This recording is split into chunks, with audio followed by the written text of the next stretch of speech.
Music is bumping.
You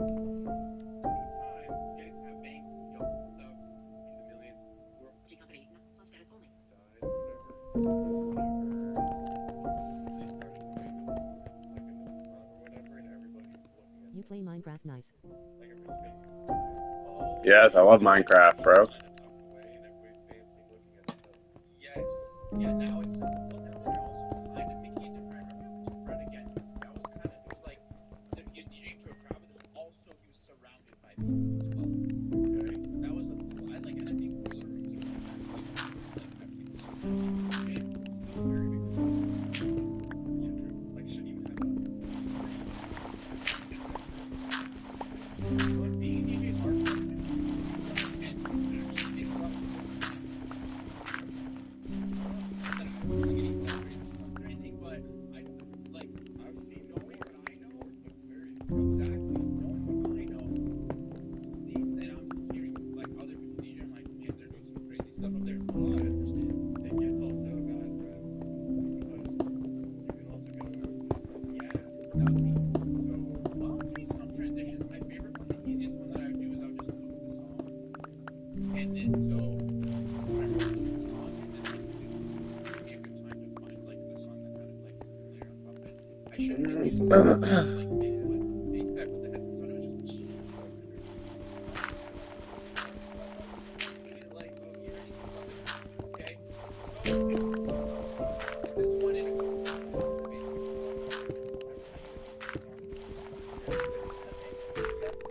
so I was like okay, so I'm just like I'm basically mixing up like the way vocals. So you're actually having to work with it at that point.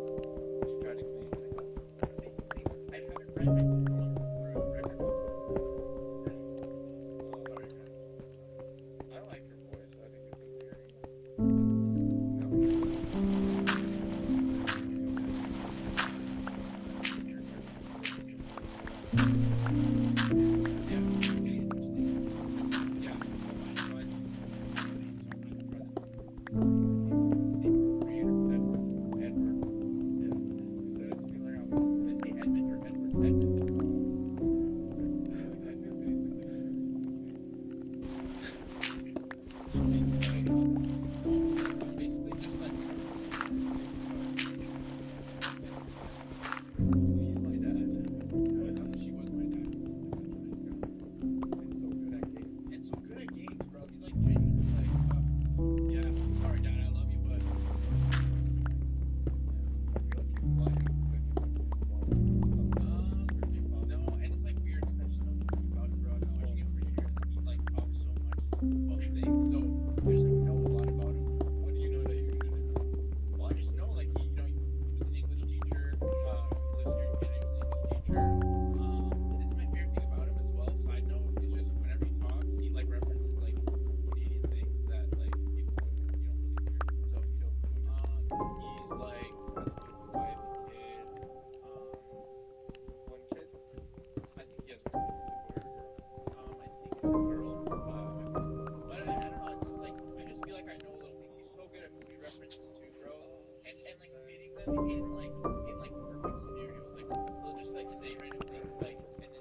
the appointment, and I'm in this like abandoned mall, like it's a classic abandoned mall vibes. There's a food court with 4 homeless people. That's it, and it just smells so bad.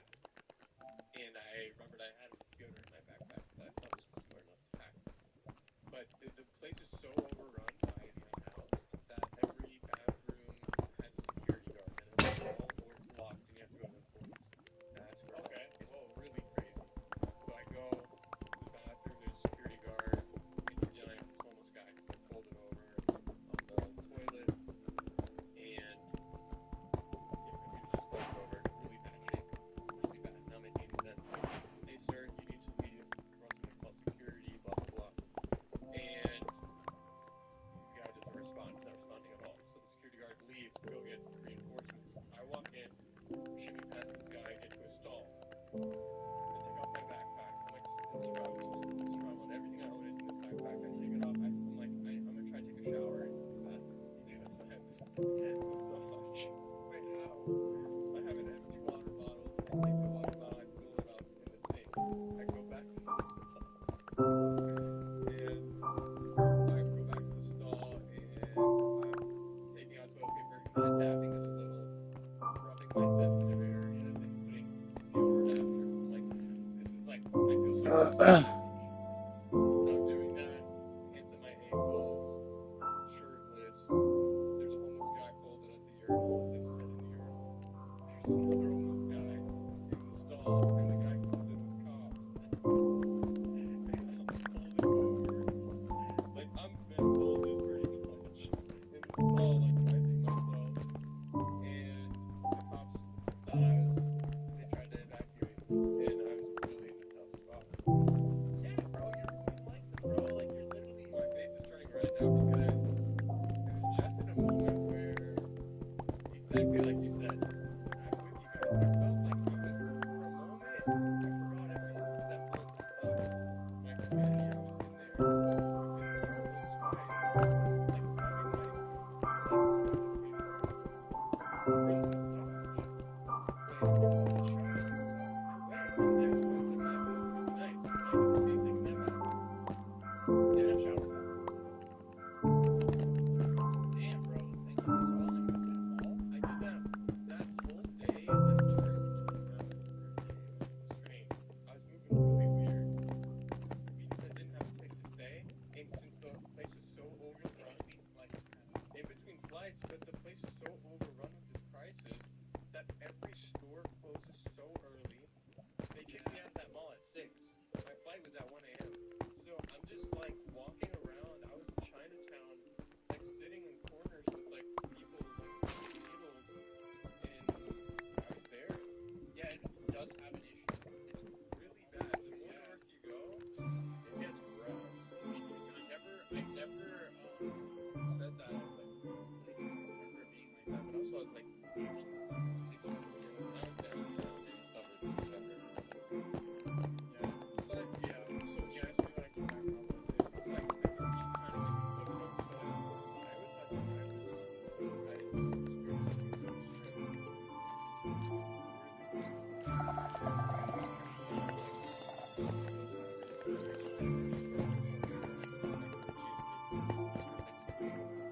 So you literally got in that same day and left that same day, essentially. Like kind of. yeah, so my flight was at midnight, and I got so we got here on this weird stage. I was there for 4 hours, and I was being kicked out of the place, and I was getting called in there, and this is all really bad. And like, yeah.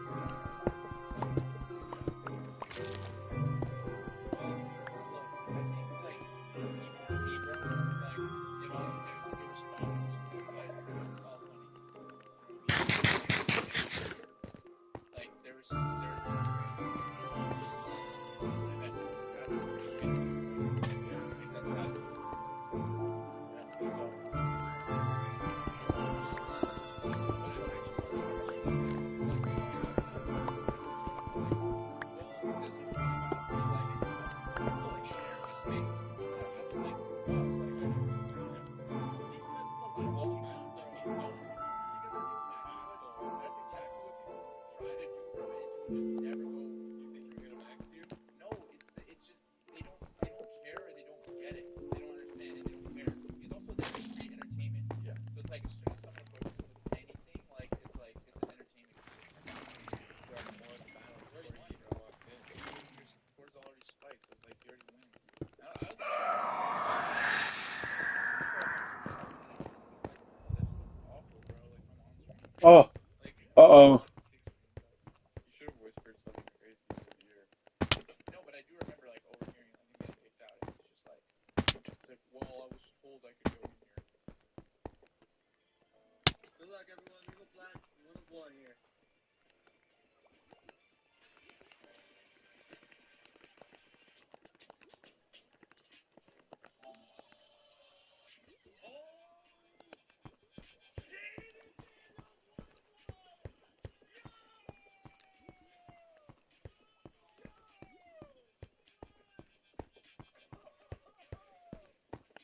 Depression.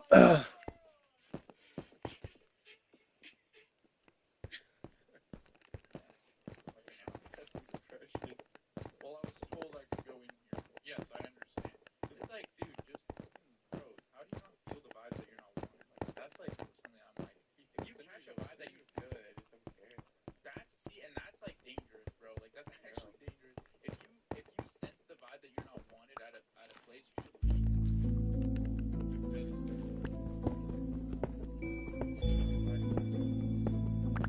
And the thing is,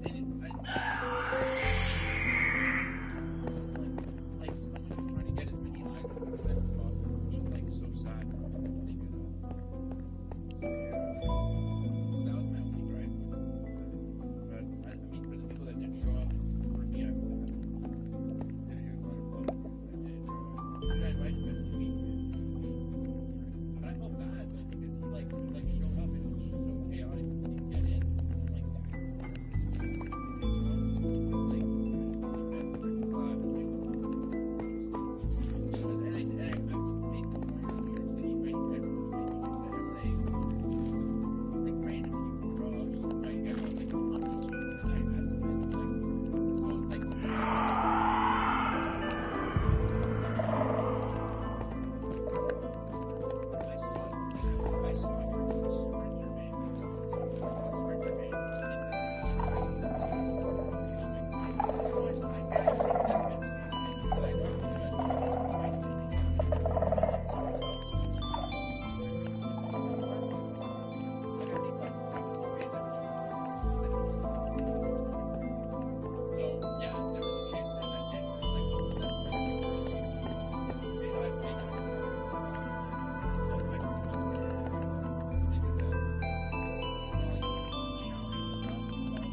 Music, bro.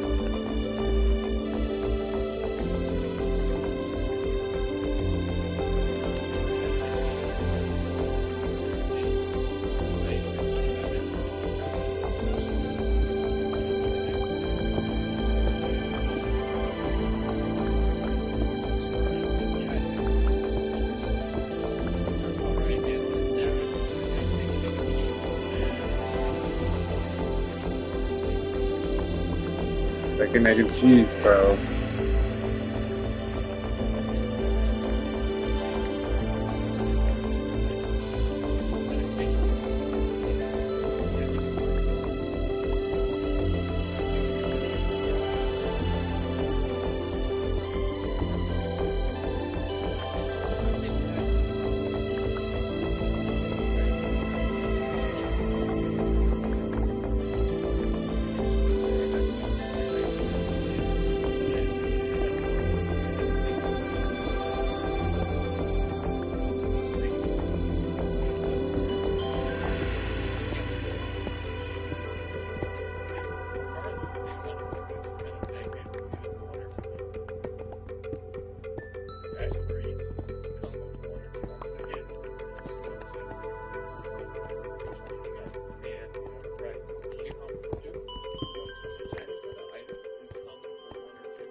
never had rice with the thing, so I threw in rice.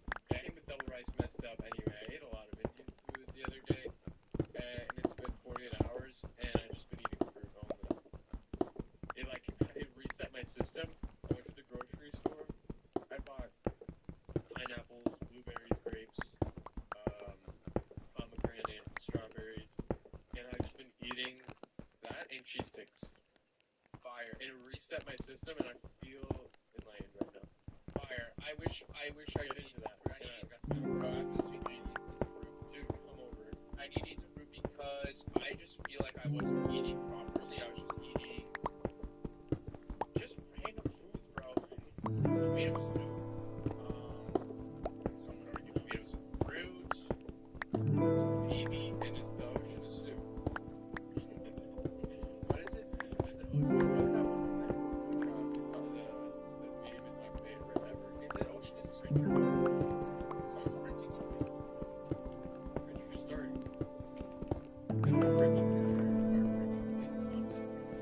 You hear that? The ghost that prints things? Yes. What is that actually? The YouTube music. Station, which made it easy. Basically, a tiny little DJ. That YouTube music was right. What the hell? Who goes there?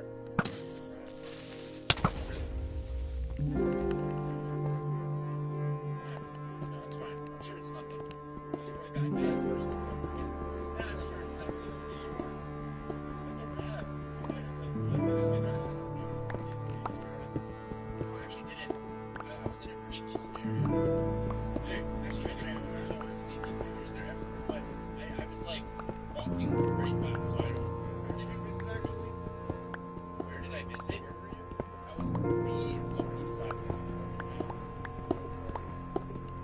New York City. It's called New York. Technically. New York. Yeah. Why did we say New York City?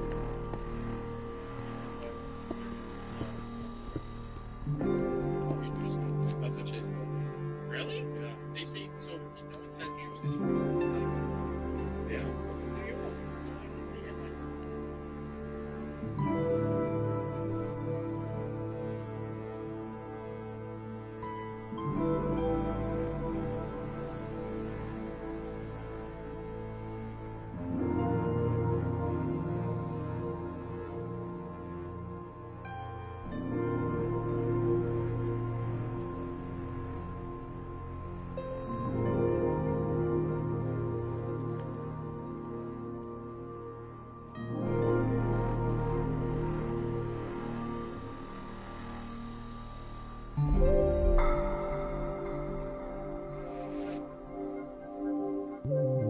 Because to discern the station, but the actual address, like on the papers. Okay, so just let you know because you were just saying well, you did. You just embarrassed me in front of everybody. Thank you. Give me like a good chins and some of the chins. Like a good chin. It was fun though, bro. It was in New York. Every time I go though, I look around. Yep, I can live here. I'm pretty sure that's what probably everyone. It's like it's just so funny because. But then after I'm like kind of happy to come home. Yeah, it's overwhelming out there. That's the sign that you can't. I don't know. I don't think anyone can handle New York except for like rich people. There's like they're enjoying like the best of the best. It's really hard to be out there. Yeah. No, it's like it's definitely an interesting city. I think I just love Toronto a lot. And, pretty sick. It's a really cool city. It's Annie told me this. I don't know if she's right, but that New York. I mean, yeah, Manhattan has less people in it than Toronto does. Manhattan. I had to be to be out of Manhattan. Well, just like what you in your brain think of New York as less than not counting properly. That doesn't sound right. Yeah, I know it doesn't sound right, but it is. Like GTA, like Manhattan actually, which is small actually. it's just like all that traffic and all that stuff, and it feels like it takes so much time to get me. It's like, some way if I can get to the top of Manhattan, like, very quickly. So I think that's what it is. Like, it's such a small, confined space. That's why everyone's just. It sounded like I don't know, man. I think it's like some like repertoire printer, man. It's you or ink. It was ink.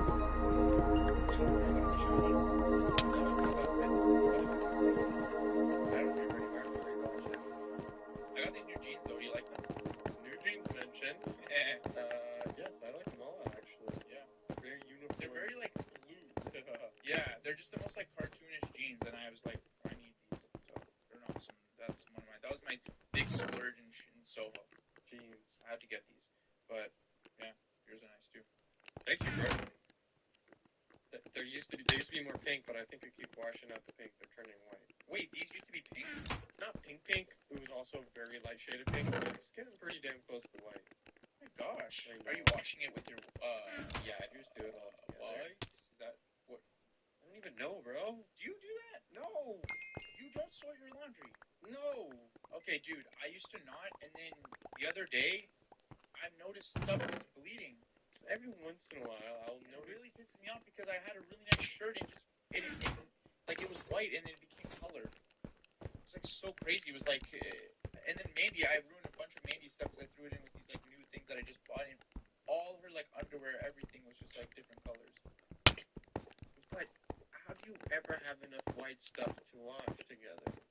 Well, this is how you can do it. Like, Well, I live alone. I'm not. How much white am I this is what you would do. Not just whites, but you can wash whites. No, you can wash whites with sensitive items such as underwear. Sensitively colored or sensitively No, fabric? because I think with underwear and stuff like that, white and underwear they tend to go into the same type of wash. So like a hot kind of wash. If it's like sanitizer. an orange underwear that is getting rubbed onto the white. I don't think so. I don't think orange underwear bleeds like that. Because it's like the type of material is different. Think like on like pants, for example, like denim. I mean, you shouldn't be really washing jeans that much. But like thick hoodies, stuff like that, that stuff bleeds. I think.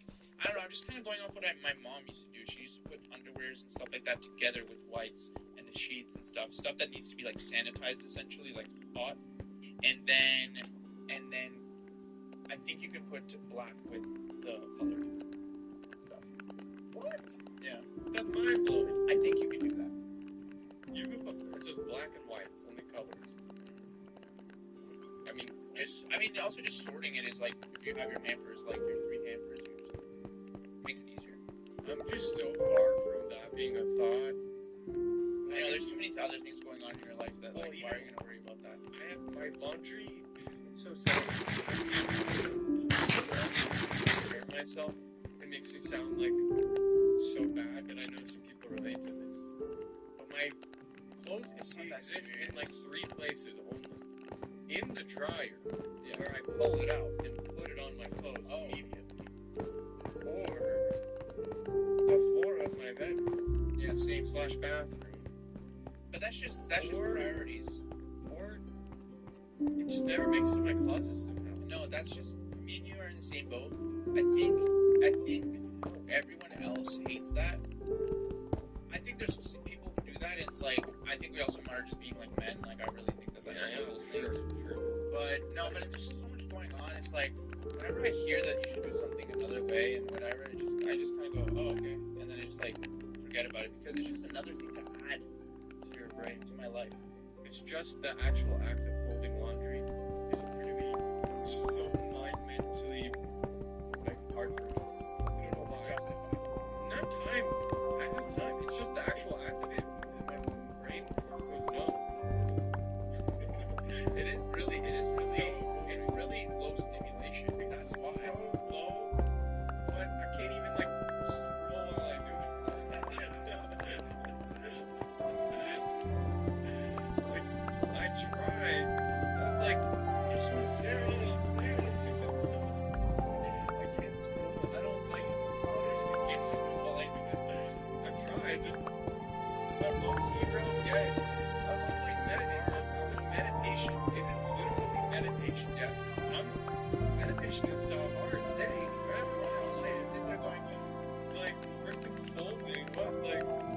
Yes, bro. And I'm sure that's good for my mind if I can do it. No, yeah. It's not fun. It's not a fun thing to do. It's not a fun thing to do. Yeah. And then, going back to freaking Europe, now imagine this. Imagine you had your lugging your freaking laundry down to go to the laundromat, freaking wash that shit, bring it back, and then you gotta fold it all up. You gotta do that. But just imagine that's like another extra step. Who is that? And why are you making that noise?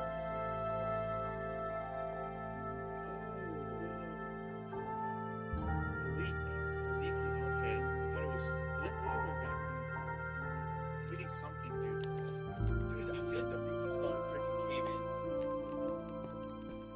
Dude, you know we had a leak here too? Yeah, it was leaking on our couch, man. Gotta get out. It sounds like it's hitting paper. How's you feel? It's scary. Okay. Well, yeah. It's rainy weather. I think that's why, or something. I don't know. Our landlord just keeps saying the same thing to us. Yeah. I'm trying, like, it's just, yeah. Trying not to be doom-filled, trying not to say doom-filled stuff. Positivity challenge. Go. Yeah. But it is hard. On a personal level, I'm doing great. I'm working. Holy cow. Like, sometimes I think about these parents who are like, when I was your age, I also thought, how am I going to bring kids into this world? I'm not going to have kids, the world's going to shit. But I think it's a big difference now compared to our parents. Really? Is there? I mean, could you imagine having to take care of someone else? Well, when you're like struggling to take care of But the yourself. world is going to go down. Ew. Maybe. Maybe not. Maybe not. That's the risk. That's the risk, is you don't know. No one actually knows. No one. Because if we did know, then we would do something to stop it. You would think. Oh, so does that count then? How many days we got left? Or how many minutes until it's irreversible damage? Are we still past that? Oh, it's past. Really? You know, the interview, Oh, it already went? Yeah. Wait, it's all irreversible now? Yes. So everything how we've been doing, you can't undo it? Nope. Nice. Nice. Well, good to know. Dang. No, I'll never forget that week where you were just freaking me out over that Alaskan pipeline. You were scared to death. I don't know what happened. What happened to the pipeline, bro? They're still petitioning? You're like, yo, I don't want to record, bro. Like, something's happening, and you need to pay attention. It might have went to shit. I don't know. I'm not saying you got the bullet or anything, but that week you were tapped in, and I used it. See, I don't even remember, bro. There's just like nothing Jeffrey Epstein on my freaking book, bro. Yeah, there's a lot of scary stuff. It's like there's like I'm like new issue, new boss battle, bro. You saw what Pam Bondi did, though. District attorney. What'd she do? I actually don't know much about where she stands. She's smart. She gave like a laptop or whatever. Like all the senators and shit. They gave them like guys. Yeah. Just give me a little clue. Just give me a clue. My understanding is she gave a bunch of like all the senators and people. Like, you need to release it on her neck. He's like, okay, I got you all, but I'm just gonna give it to you guys for now. And he's like dedicated to like computers, certain amount of time cash out. There you go, and they're like, in the second hearing about it, and all the voting that and then when they get there, she's going to put a little front that says, like, Senator Surgery Office. What does that mean? That means like she, I don't know, she looked up senators. No, she collected all the search results that they searched on the exit file to see what they were looking at them and also looking at she's a very bad person. But she's like the worst person ever. Like, yeah, right now. She's the one who did that. She was appointed by, she wasn't democratically elected.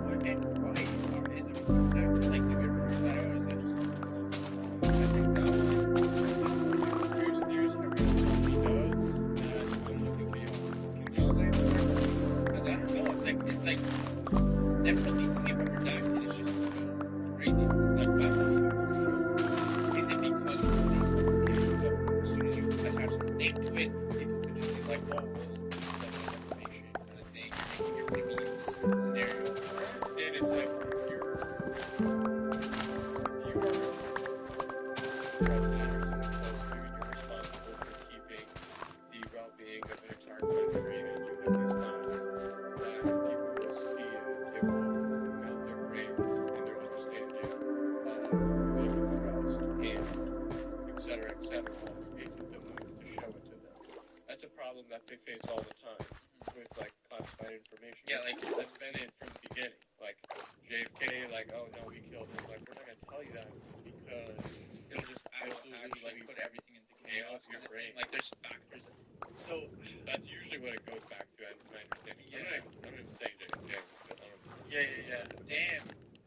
It's kind of like you release names. What can happen after those names are released? Like it's like they're not ready to fight that. Like they don't even want. They're like the babies. It's like your kids. You don't show them certain stuff because you know it's gonna be. You're trying to anticipate how your kid will end. Or it's self-interest and Or he's in the freaking files. which he is. Yeah. Wait, so then how are people finding his name in the files? Oh, just in the actual body. People are saying. I'm gonna be honest. I really don't. I don't think it's just like the names of I don't know these much emailing. about this topic at all. Actually. Yeah, unreal. Yeah, they're eating babies, y'all. Like they really were. Pizzagate was actually real. Like that's kind of crazy to say. It's like it really was real. And I'm on the moon landing next, y'all. I'm trying to get ahead of the curve. We were talking the other day. Moon landing, bro. I mean, at this point, It's above the moon landing, bro. let's run it back. Let's go back. Yeah, dinosaurs. Were they real? Oh hell no. I don't know, bro. No, because You have proof of a no, dinosaur? it's usually comes with some sort of like Benefit. benefit. It's like What was the benefit to eating babies? You think there's a benefit to that? Fuck, they probably believe in some sort of benefit. What? They're just doing it just for fun? That's crazy. They had to There have was done also a storyline if somebody wanted to spread his DNA all over the place. Like he wanted his own. He was really obsessed with eugenics and spreading his whole thing. It's really weird. The weirdest part to me is the amount of very smart people that were associated with all this stuff. Like all the Harvard professors, so many professors, so many. Yeah. It's like, what were you guys doing? But then I'm like wondering like how much did they know? Well, like the average he person was asking, he was really trying to figure out how to beat the genetic code or something. He would go to Harvard and meet the head of whatever genes and be like, help me out. Like, it's just weird, right? Fuck, it's scary, huh? It's scary, bro. It's like I remember walking the elites and shit. Like all that was real, bro, and that's like shit was in our faces. It was in our faces when we said like no. It was in our faces the entire time. I just hate those people being right ever. Yeah, it's like kind of because it's so scary. You want to be like, no, that's crazy. Well, it just sucks because you tell them, oh man, hey, I guess y'all right, and they're like, oh, are you even on the zircon? Yeah, the reptilians. Like they're on some like, wait, the reptilians, bro, I just hear about the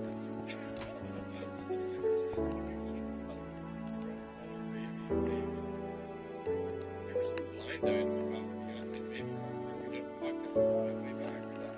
And Jay-Z said right, and that was right. You're right, bro. Because that was a blind item. I believe every blind item. Some soft-spoken white woman with some like background of like text with like papyrus. Those like papyrus. It looks so official. It looks so official. It's like this the way it's written, and if you come and tell me allegedly it's been whatever you say, makes me think that it really happened. whatever you say, I believe it. Scary. Allegedly, Beyonce has been found to have incubators in Southeast Asia, which is some weird. Yeah. It was like somewhere there. That's so like, what the hell, bro? What the hell? And I'm out here freaking uploading YouTube videos, bro. Like, It's like people are doing like the most nefarious shit, and I'm like, la, la, la, la, la. The world is it's an evil world we live in. Yeah, that is actually just that, an evil world. But you don't have to be that evil person. Yeah. We could try. Hey, and TikTok. Something. Could be the rapper. The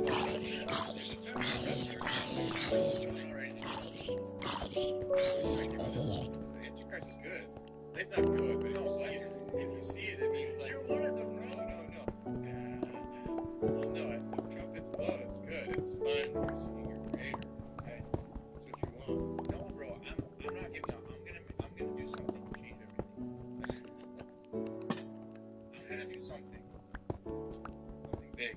Epstein, Martin has this. Yeah, has. Please, Martin needs to hit your phone. Martin needs to talk to you. No, I mean more like Trump, answer your phone. I'm gonna be the best possible version of myself, and hopefully that helps you know a little bit. What?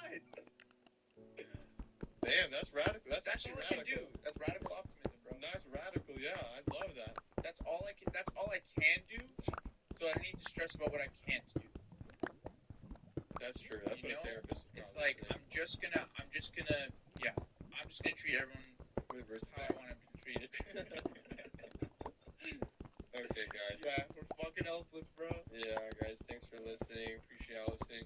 I'm just joking. Not joking, but just Finding humor. don't take stuff so seriously when we talk.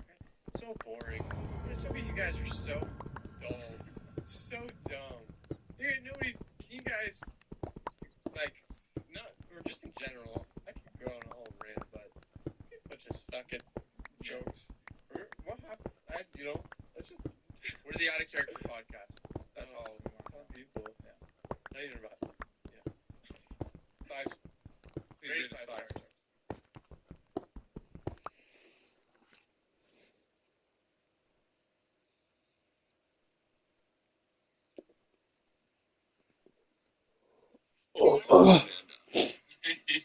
Will you marry me? Do you promise to love me in all of our days when I'm old? Okay? I've gained a little bit of weight. Uh-huh. And my hair is falling out. And I'm alone. And I get a little paranoid that the government's chasing me. And I've got a lot of credit card debt. Like, I don't know. My car broke down. And shit's getting fucking nuts with my family. I think he's gonna be sick. My mom is a fucking she always is. And my dad is like a son of a bitch. And my sisters are nuts. They're gonna live with us. Oh, they're gonna fucking live with us because they have to. Yeah, Amy's a drunk. Honey, let him learn that. Amy's a drunk. And she cut me one time. I had like a slice on my back. I think I got stitches. Just did you see it? Girl, and my gallbladder is free. My gallbladder is burst, and I literally almost got septic. She gets it. Will you love me? Will you love me through all of that? Also, my asshole is closed. For a medical reason. And with all that, you promise you'll stay. You're asking before I say that. And I say yes. I say yes. Yeah. Oh my god, it's so gorgeous. Did I burn it? Yeah, I think so. Okay, we got it now. Oh, you're crying so good. You got that out. Yeah. I'm so happy. And you know what? We can get lifts in your shoes. Yeah. Sparkle Amanda. Will you marry me? You promise to love me in all of our days when I'm old. Okay? And I've gained a little bit of weight. Uh-huh. And my hair is falling out. And I'm alone, and I get a little paranoid that the government's chasing me. And I've got a lot of credit card debt. Like, I don't know. There's like my car broke down, and shit's getting f***ing nuts with my family. I think he's gonna be sick. My mom has been a fucking she always is. My dad is like a son of a bitch. And my sisters are nuts. They're gonna live with us. Oh, they're gonna fucking live with us because they have to. Yeah, right. Amy's a drunk. honey, let him learn that. He's a drunk. And she cut me one time. I like marks on my back. I think I get stitches. And just say, girl, and my gallbladder. Girl, gallbladder burst. And I literally almost got septic. She gets it. Will you love me? Will you love me through all of that? Also, my asshole is closed. You see the thing? Not no reason. And with all that, will you promise you'll stay? You're asking him a question back. And I say yes. I say yes. Yeah. True love. Oh my god, it's so gorgeous. Is it a garnet? Yeah, I think so. Okay, we got it. Wow. You're crying so much. You get that out. You get Yeah. I'm so happy. And you know what? We can get lifts in your shoes. Yeah. Sparkle Amanda, will you marry me? You promise you'll love me. Right. In all hard days. Really. When I'm old. Okay? Break his balls in it. So crazy.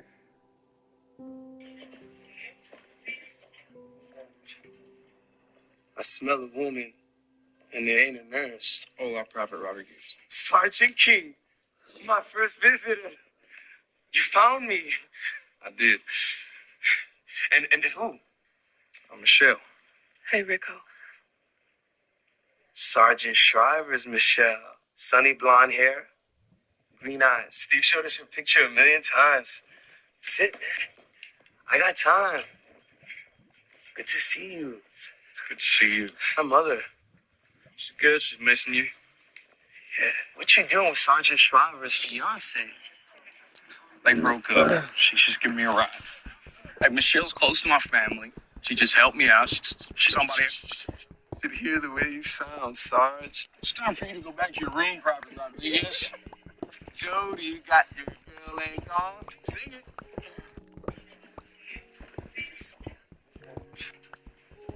I smell a woman, and there ain't a nurse. Hola, Prophet Rodriguez. Sergeant King, my first visitor.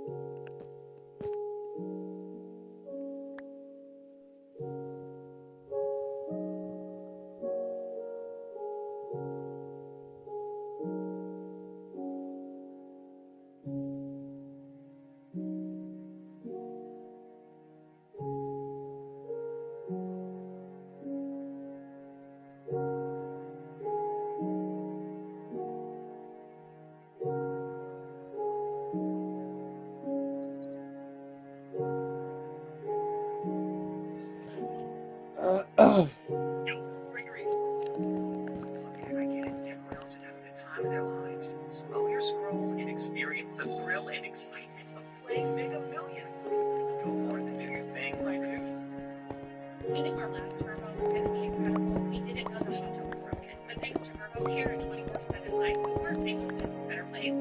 People still think of those.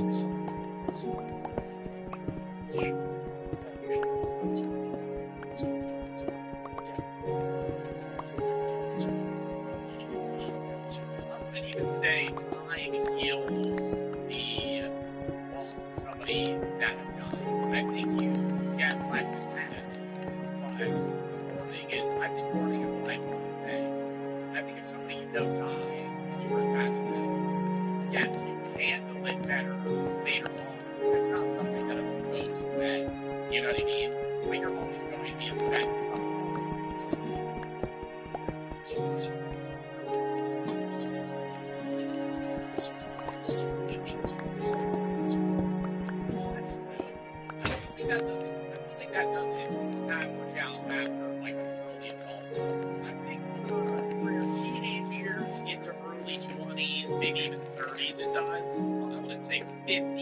of your close relationships when you're like 50 or 80 now. When you're older, it does. Maybe that's why it's the average. Because when you're really old, 50% of the people you know are dying. So you're losing half of them. And then when you're young, it's just because you're either disagreeing with somebody, you grow separate from each other, you begin to hate each other, you move, like that. Strangers to you. Strangers who I think it's a slow process, though. I mean, you can probably relate to that in a sense of like people you were friends with now, you still might have been friends with 6 years ago, but you're less of a friend with them now. Like people phase in and out of being acquaintances to friends, kind of back to acquaintances to somebody that you don't even talk to anymore. Like the guys I was friends with in high school, I would still like. If conversationally, I would call them my friend, but I don't talk to them at all. Like, in actual day-to-day practice, they're not even really my acquaintances.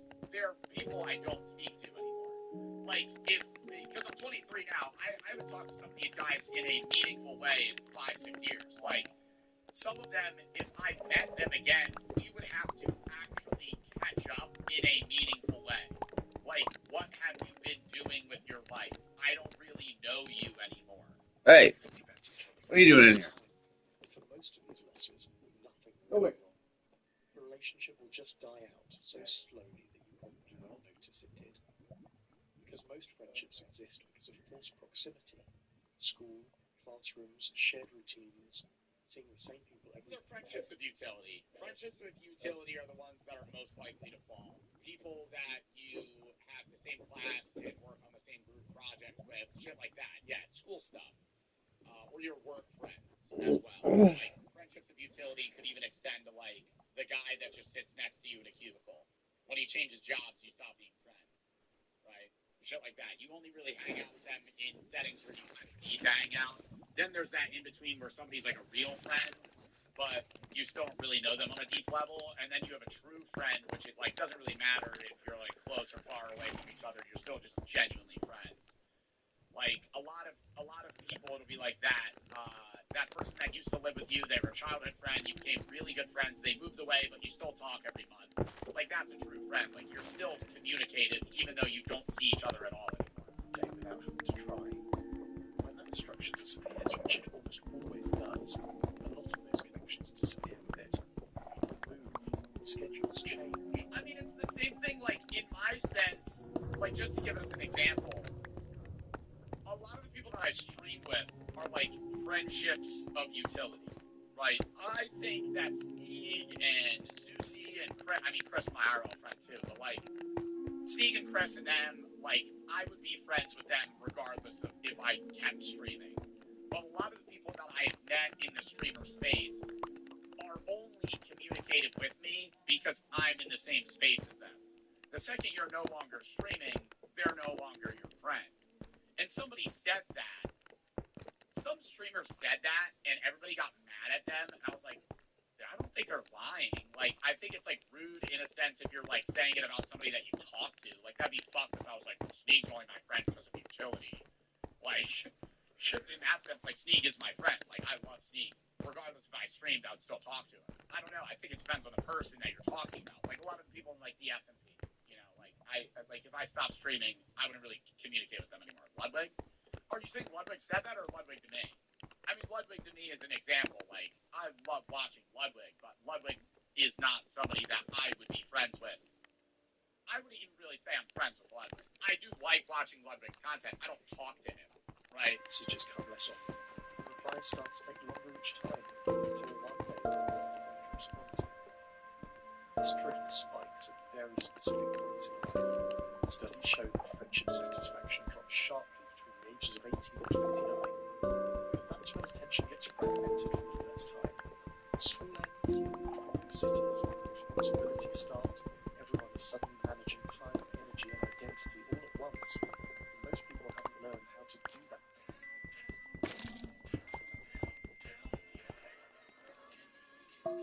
Yet, you don't know. Well, yeah, you're trying to balance a long-term relationship. You're trying to balance a full-time career. You want to hang out with your friends. You're trying to save money. You want to go on trips. there's a million things that can cause like an imbalance in a friendship dynamic that makes it harder to be friends. I think what makes people stay friends through those 7-year gaps That's good music. is the mutual agreement on wanting to stay friends with each other. You know, it's kind of like a relationship. I'm not saying you're dating your friends because you're not, but in the same sense as dating somebody, you have to want to stay with each other through the changing of each other's lives. You know, you have to take interest in each other's lives beyond it being just something of your own benefit. Does that make sense? Like, you probably have a friend that only does things with you when he wants to. He's only there to talk when he wants to. You know, like, you gotta be there for your boys. You know, like, sometimes there's instances where, like, your friend might hit you up about something, even if you don't want, like, yeah, like a floater ass motherfucker. It's a one-way friendship. It's only, and those people are going to be the ones that don't stick around. Like, those are the people in your life that have these specific needs. That's me. And I don't think anything's wrong with that. I'm just letting you know, people that you're friends with are probably just not being friends with you long term. You know? Because you are going to drift away from each other. Like, if your friend comes to you and he wants to rant about something, and you're just like, damn, that sucks. You're not actually taking attention, or you're not being attentive to what they care about, right? Then, I mean, it's just like whatever. And I mean, there's a level to it in general, especially when you're in a big friend group. I think it's different depending on the person. You know, if you're in a friend group like 8, 9 people, you're probably going to be closer to 3 of them than some of the other ones. But, you know, there. Unlike the losses you notice, these disappearances leave no closure. Because of the zygarnik effect, our brains tendency to remember unfinished tasks. They leave those memories you almost search for, messages you almost send, you almost reject to do. Eventually, the silence feels permanent. You stop expecting them to be part of your life, and in a way, they stop expecting you to be theirs. Yet all that other part doesn't erase the part of you that makes them wishes for them back. Because you're still following each other, still seeing their posts, watching those parts that you don't message them already. Well, because you still show care for that individual in some lighter way, but you're kind of in the shadow of their life rather than the forefront. I mean, I don't think anything's wrong with that in the sense of like, I still care about this individual, but me and them are no longer close. But it does feel weird, like, you might not experience, for my younger viewers that are like 15, you're probably not going to relate to this at all. But if you're in college or you're out of college or older than me, you're going to get what I'm saying. You have you ever had a conversation with somebody that you used to be friends with, you're no longer friends with, you haven't talked to them in a few years, they hit you up, you hit them up, and it's very like a dry, hey man, what's been going on? Oh, nothing much out there, and you're kind of like creating a conversation, and it feels inauthentic. You recognize that there's no longer a flow to the way that you guys communicate. You're no longer just capable of sitting down and talking. Like, for example, like Chris is one of my closest friends. If me and Chris were in a room together, there would be no empty space needed to just walk. And it would feel empty. The second somebody's like, not the second, but like over time, you can relate to like, no longer, not even for bad reasons, just being from the heart. If me and them were in a room together, there would be a weird feeling of like, I have to fill this space. Like, because you're no longer close. You don't know each other like you used to. Like the ones you weren't part of. You scroll past their photos and feel this strange sense of knowing someone without actually knowing them anymore. You've like picked it. So, you think of reaching out again. You imagine what it would be like to just send a message, to hear a voice, to reconnect. But what if they don't feel the same? What if they forgot about you or what? I graduated college last April. I remember the last week my class friends would be like, "Oh, I'm staying in the future." Yes, fucking word vomit, bro. That shit is cap. At ceremony, it's like I knew I was saying goodbye to them for the last time. We haven't spoken met up since most of us. Yeah, bro, you move. You move on. You have others. In Minecraft, you can cure a zombie villager, getting a splash potion of weakness, and one. It's fun. It's, even in college, it's like unless there's something that's actually close to you, it's just like some of the people that I would see every day in my philosophy classes, I still respect the fuck out of them. You know, I love them as people. I don't talk to them at all. You know, like they're not in conversation with me. I'll back. Maybe they don't care.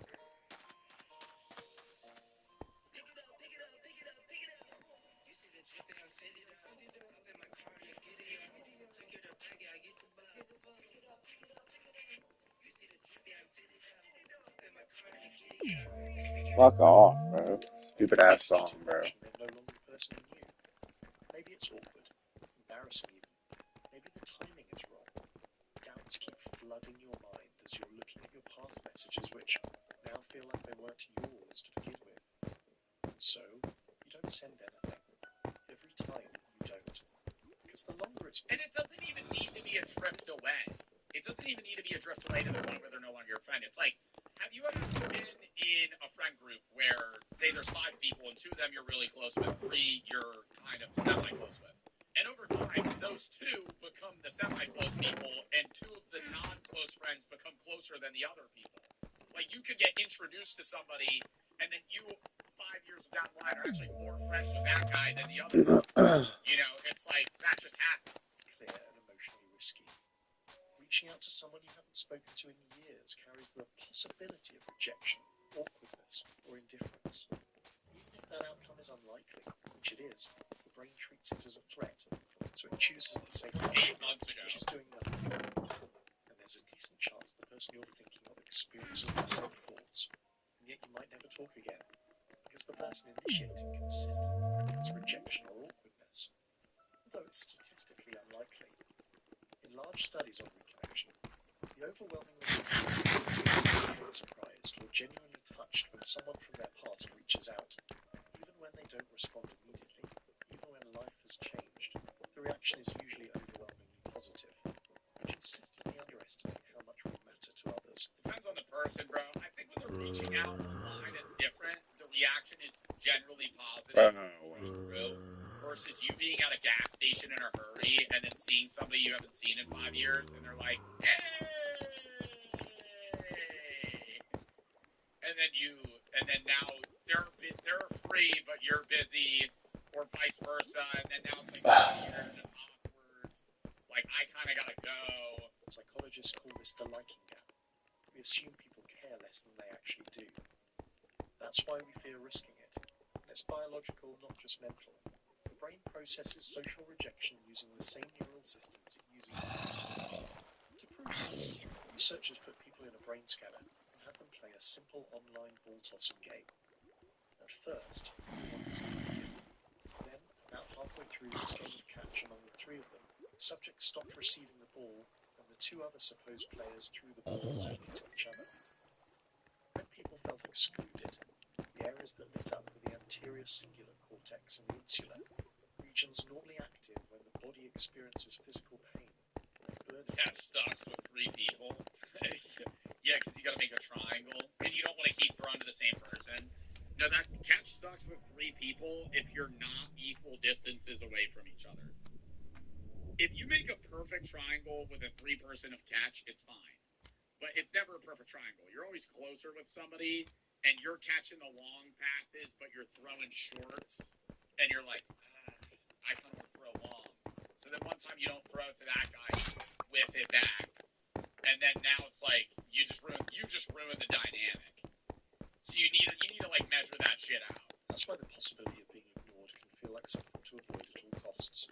Staying silent hurts less in the short term, even if it costs you more over time. Meanwhile, life keeps moving. On average, an adult has about 5 people they consider very close. Around 15 they feel emotionally close to. I would not say I have 15 best friends. I think we need to rename that. I agree 5 people close to, then you have 15 that you're close to, and then it's more distant. And roughly 150 total social connections at all. I would not say that I have 150 casual friends. I would say you have to rename this. You have 150 acquaintances, 50 friends, 15 good friends, and 5 close friends. That's it. And when I say 5 close friends, that doesn't even mean friend. That could be like your mom. That doesn't erase the connection that existed before. It just means life filled the space functionally, not emotionally. Which is why certain people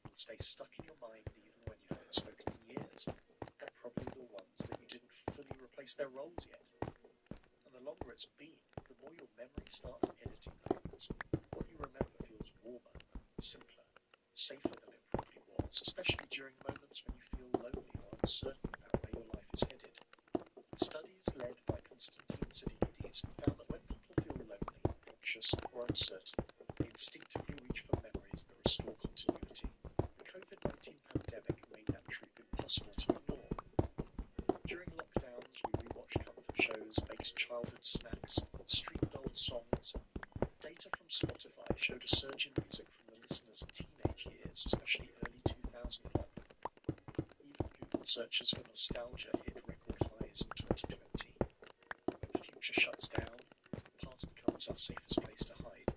And that's why you tell yourself, you'll reach out someday. Not now, not like this, not without some reason, which you know will probably never come. You think about typing the message more times than you can count, usually late at night, usually when something reminds you of them for no clear reason. And you're not alone in this. The average adult frequently recalls past relationships, often multiple times a week. In the end, connection survives only in your mind. We have a vast amount of career paths we can belong to. You want to be persistent, to put yourself out in the head. I mean, I will say I always wonder what, like, previous friends that I don't talk to are up to.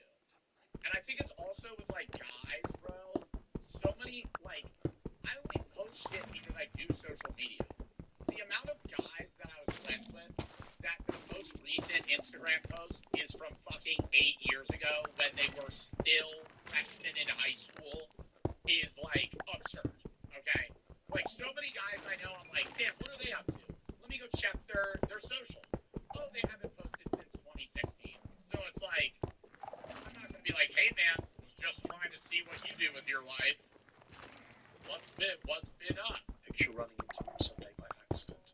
At an airport, somehow booking the seat next to you on a plane. Somewhere fate can take the blame for the conversation starting. In your imagination, it goes smoothly. You catch up effortlessly. You laugh the way you used to. You feel that old familiarity snap back into place like it never left. And deep down, you know that if it ever actually happened, it probably wouldn't feel like that. It would be clumsy, brief, polite, or painfully short, which somehow makes the imagined version even harder to let go of. People feel embarrassed by missing someone who hasn't contacted. Yeah, bro, and you always be going, oh, man, we got to hang out soon, bro. Oh, shit, I haven't talked to you forever, bro. We got to go. Oh, my God, bro, next year. Now let me know, bro. Feel the bro. Embarrassed and caring. The other person does. That's why, if they wanted to talk to me, it must be too hard to feel this way.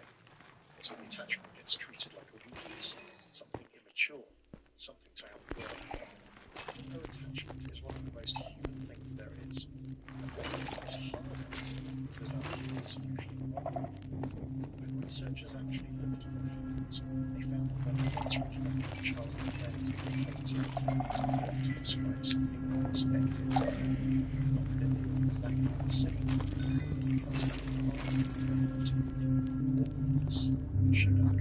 Well, I don't know. I think it's that you go into that wondering how you both navigate now. Because it's like, especially when it's a childhood friend that you're no longer close to. Like some of my boys from high school, we're way different in different jobs now. Like if I saw them, like I know they're not how they were 5 years ago. Like what's new? You have to like regain an understanding of each other's personalities. To strangers. What people actually do is those who try and failing. So they don't eventually never did. Because their parents regret. Swiss nurses often do eventually. So like college grad party, that's when you get back together or a wedding, or like a high school reunion. There's drinks, you're all just in a room getting to talk to each other, you shoot the shit, and then you understand how they are. And it's often the weak times in our lives. Old friends, distant connections, that shape us more than we realise. They're the ones that expand our sense of worth. Words used to be mindset. I mean, you're going from being a teenager to an adult. I think I've changed, but I still have 2 years to go. That's what I'm saying. I think like 2 years from now, you're probably going to be like, damn, I'm way different than when I was a senior in high school. you're 18 versus 23, man. Like, that's like actual life experience. It's just you stay in touch. It's a one thing. That's what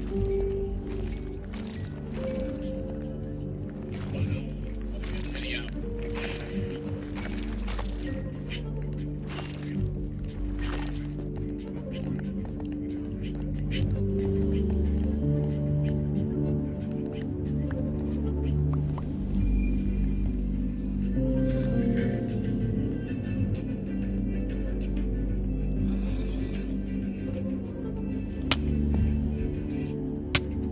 In Minecraft, you can create zombie villagers, a weakness, and one golden apple, and it will make an animation. This process can also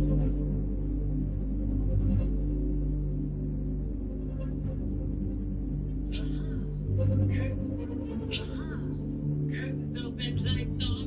Let's get started. Welcome to Smosh Pit Theater, Fast Fiction Addiction. Addiction. Wow, let's start over. Welcome to Smosh Pit Theater, Fan Fiction Edition. It's where you fans wrote fiction about us that we're going to read and act out as if it was true. I am so excited to announce my theater company. We have Ian Kehockson. Hello, I'm Ian Hickok. He's one of our main players. We also have Chance McCrary, who's the jester. We also have Shane Thomas, who comes in just at the end with one line. And it is a grand line. And we also have Arasa, who will be flying across the stage on a robot. She has wings. You won't know the difference. And we have David. He plays the secret ghost that comes in from the bottom of the stage, and there'll be pyro lights everywhere. 17 of the A's in my with the And with that, we come to the performances. Tune in. Our first picture that we will be playing is by Japan 2025. The cast will be the narrator Damien. Anthony will be played by John. Ian will be played by Ian. Amanda will be played by Amanda. And the story is, it's fine, everything's fine. Amanda is invited to Anthony's house for a party. In an attempt to learn about Anthony, she stumbles on a truth that makes her confront her own feelings. On a party night, and turns up on Ian and Anthony. Anthony was smoking on the patio. They couldn't stop laughing. And she opened her mouth, yeah, all romance Spanish, like, you're really gonna like Mama 10 just because she talks weird? Yeah, I am. And she gave me Disney adult vibes, which creep me out, too. Why do you always have to get the Disney adults, bro? Bent over in his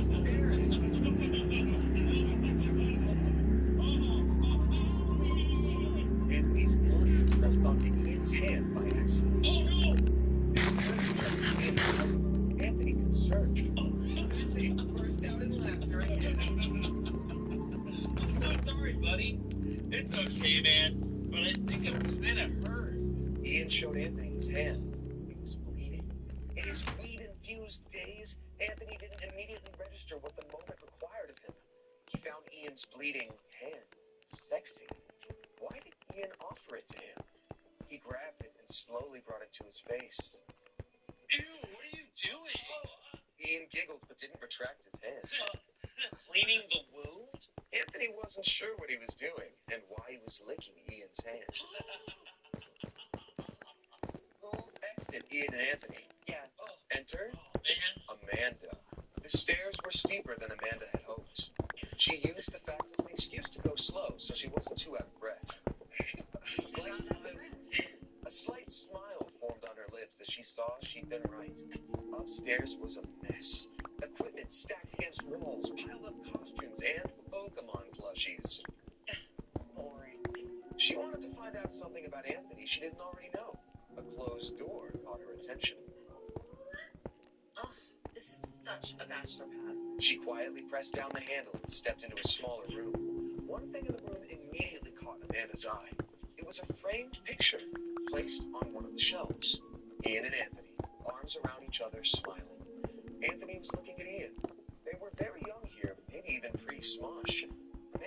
You've seen this picture.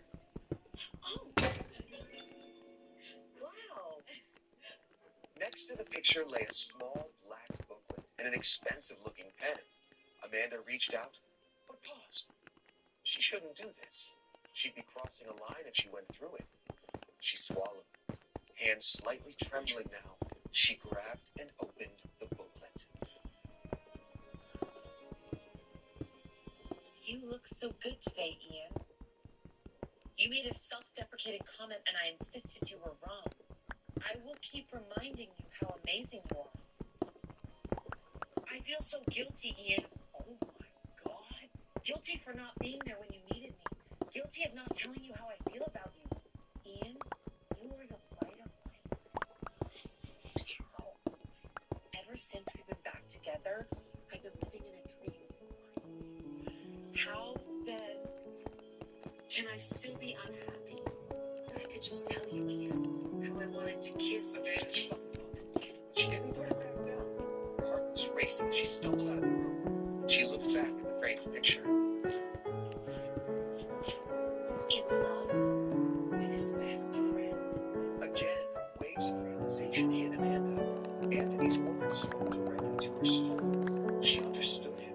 All those times she hugged her best friend a bit too long, smelled her almond shampoo hair, gazed into those hazel eyes. She needed to sit down. She shut the door behind her and found a dusty sofa next to the stairs and sat there, her heart and mind racing. That handle just did a poop. And up. Angela? I said Amanda. Enter Ian and Anthony. Do you feel like one more? Let's go upstairs. I have some stash there. The two guys bustled up the stairs. As they reached the top, Ian bumped into Anthony. Oh, dude, be careful. I nearly fell. Ian tried to shove his best friend out of the way, but Anthony was a lot stronger than him. He just stood there, seemingly frozen. So Ian wormed his way under and around him. A very disorienting scene.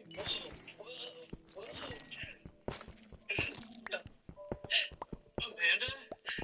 Hey, why are you crying? Amanda sat there, tears streaming down, chest heaving, with a handwritten book in her hands. Her tears were making dark blotches on the pretty handwriting. What's the matter? Ian sat down next to her. Only then she noticed the guys. She sat up, book flying out of her hands. Reading poetry, right? Luckily for herself and for Anthony's sake, Amanda Leon Canto was indeed an improv legend. So, Yes, you caught me. Oh my God, I'm so silly and I'm so pregnant. So pregnant, and everything makes me want to cry. Like seriously, it's the baby. Don't even worry about it. I just wanted to chill out here for a bit. Bam, cried again. You're gonna be such a great mom. Come on, let's get you back downstairs. Okay. Yeah, we're about to play Uno, so you better come downstairs, Amanda. Are we? Weren't we supposed to be looking for something up here? Oh, right. You know what? You go downstairs, Ian, and tell the rest of them we're playing Uno. I'll get the thing. Alright, exit Ian. Anthony, I'm so sorry. I shouldn't have opened that journal, but I did, and I couldn't put it down. And listen, No, it's fine. I thought you'd be the first to figure me out anyway. I mean, it's not that fine that you were snooping around my house, but it's fine that you know. I tried to avoid talking to you much because I was sure that you'd find out, journal or not. Weirdly, I trust you not to tell anyone, but I don't know why. it's because I feel the same way you do, Anthony. Love Ian too. He rubbed his journal possessively. No, wait, no, okay, no, hey, stop. I mean, yes, okay, of course I love him, but like, not like that, okay? No, I mean, I'm in love with my best friend too. Amanda started to cry again. For real? You love Angela?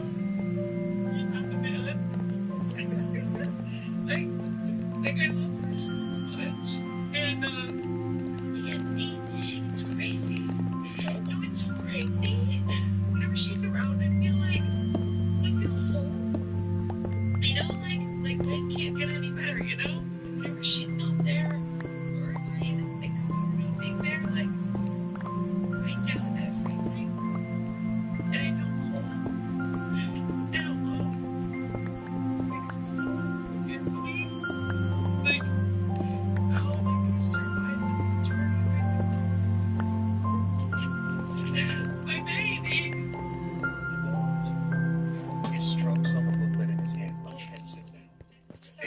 sat down on the couch.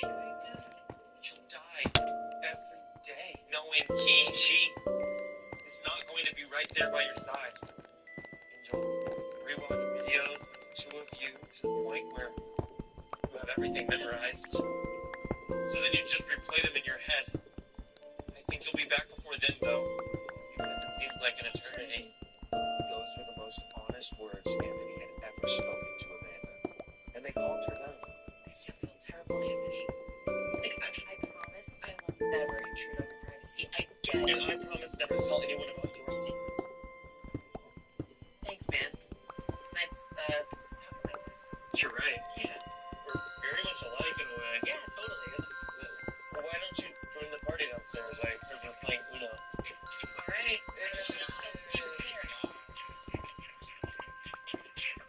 Beautiful performances. Down there, playing Uno and just here. You only need one person. It's just fine. Great performances, you guys. That was really thank you. Yes.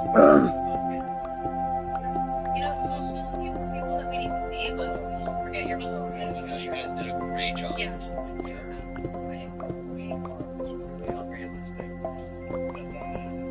I like how he actually preferred Ian, but then Ian was bleeding.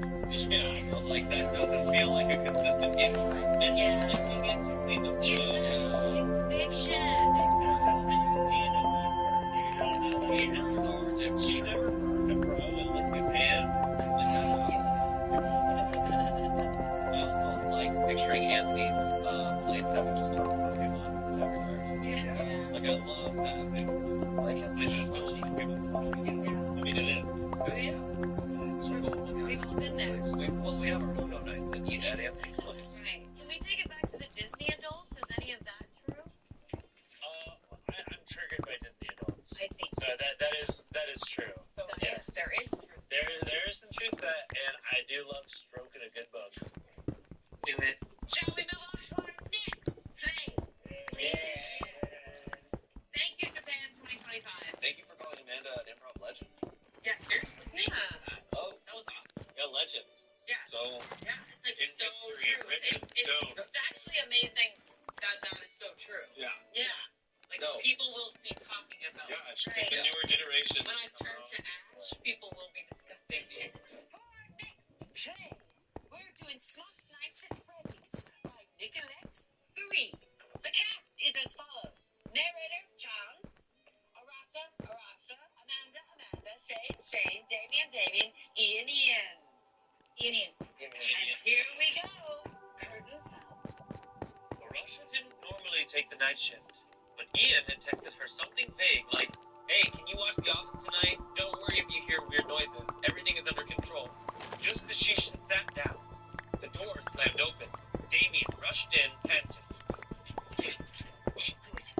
You're here. I need back. With what?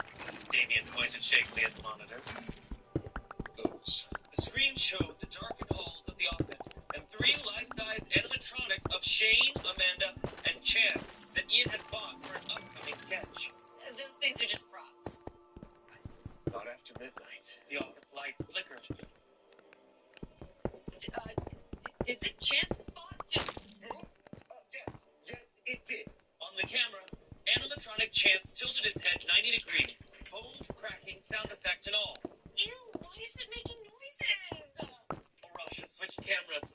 Animatronic Amanda was gone now. Love that for us. Check the hallway. Arasha switched cameras once again. Amandabot stood inches from the security door. It smiled too wide. Nope. The door burst open. Shane and Amanda sprinted in out of breath. These robots are trying to kill us! I just got hit by diapers and everything was awful. We need to shut them down. There's a master control chip somewhere in this building. Where? If Ian hit it, it's probably in the single stupidest location imaginable. The fridge. My God, of course. They crept through the dark halls, flashlights in hand. Guys, I just want to say, I'm really proud of us for doing team bonding like this. Arasha slapped a hand over his mouth. Shut up. Your robotic twin is literally hunting us. As if on cue, animatronic Shane lurched around the corner, arms outstretched.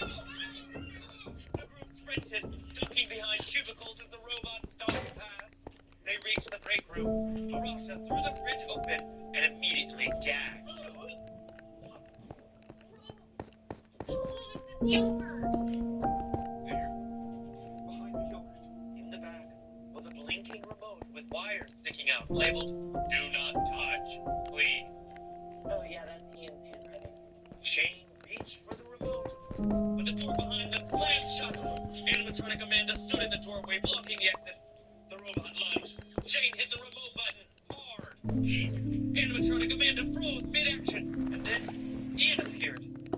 He looked calm, almost too calm, holding a half-eaten granola bar. Hey everyone, congrats on surviving the first night. Ian, what the heck? Explain yourself.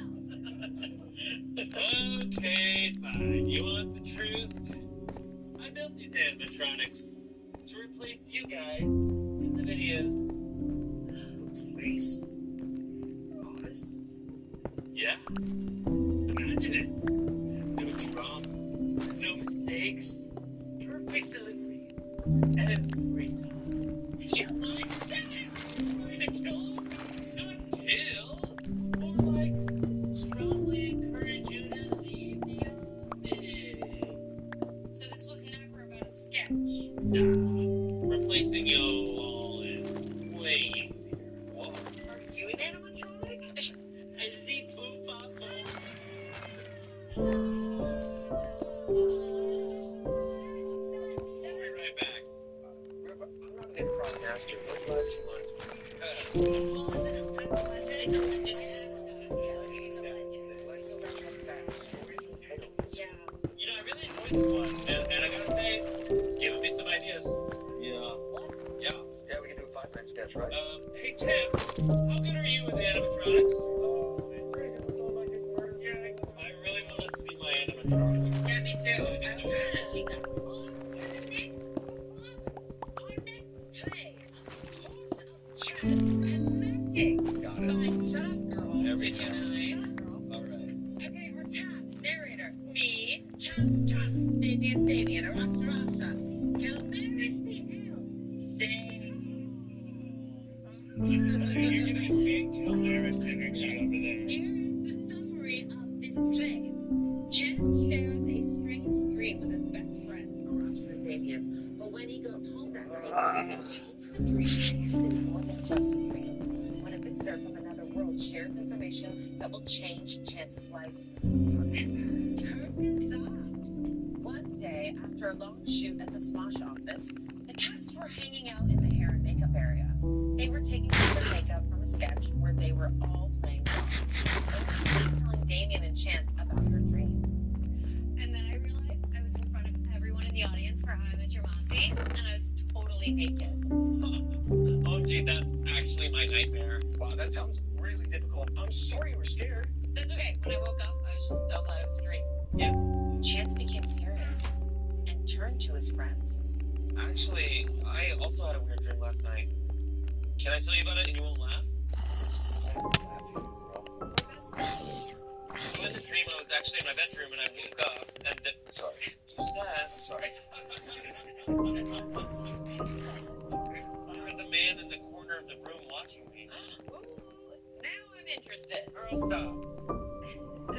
Anyway, he looked kind of weird, like he had pointy ears, but not like a bat or like a Vulcan, more like Lord of the Rings character. He was kind of short and had really high cheekbones and beautiful eyes. And did you get his number? Like his camera request. That sounds like the Dungeons and Dragons campaign. Actually, while I was researching a campaign that I was DMing recently, I discovered that some people think elves really do exist, and they come to our world to find mates. Isn't that crazy? Yeah, I know. I love D&D. Anyway, I was about to ask who he was, and then he disappeared, and I woke up. Wow. That story was like so boring. I listened to your boring ass dream. They all laughed together. And they sipped their Diet Cokes. Yep. Just then, Marcus came in. Okay, everybody, that's a wrap. You don't have to go home, but you can't stay here.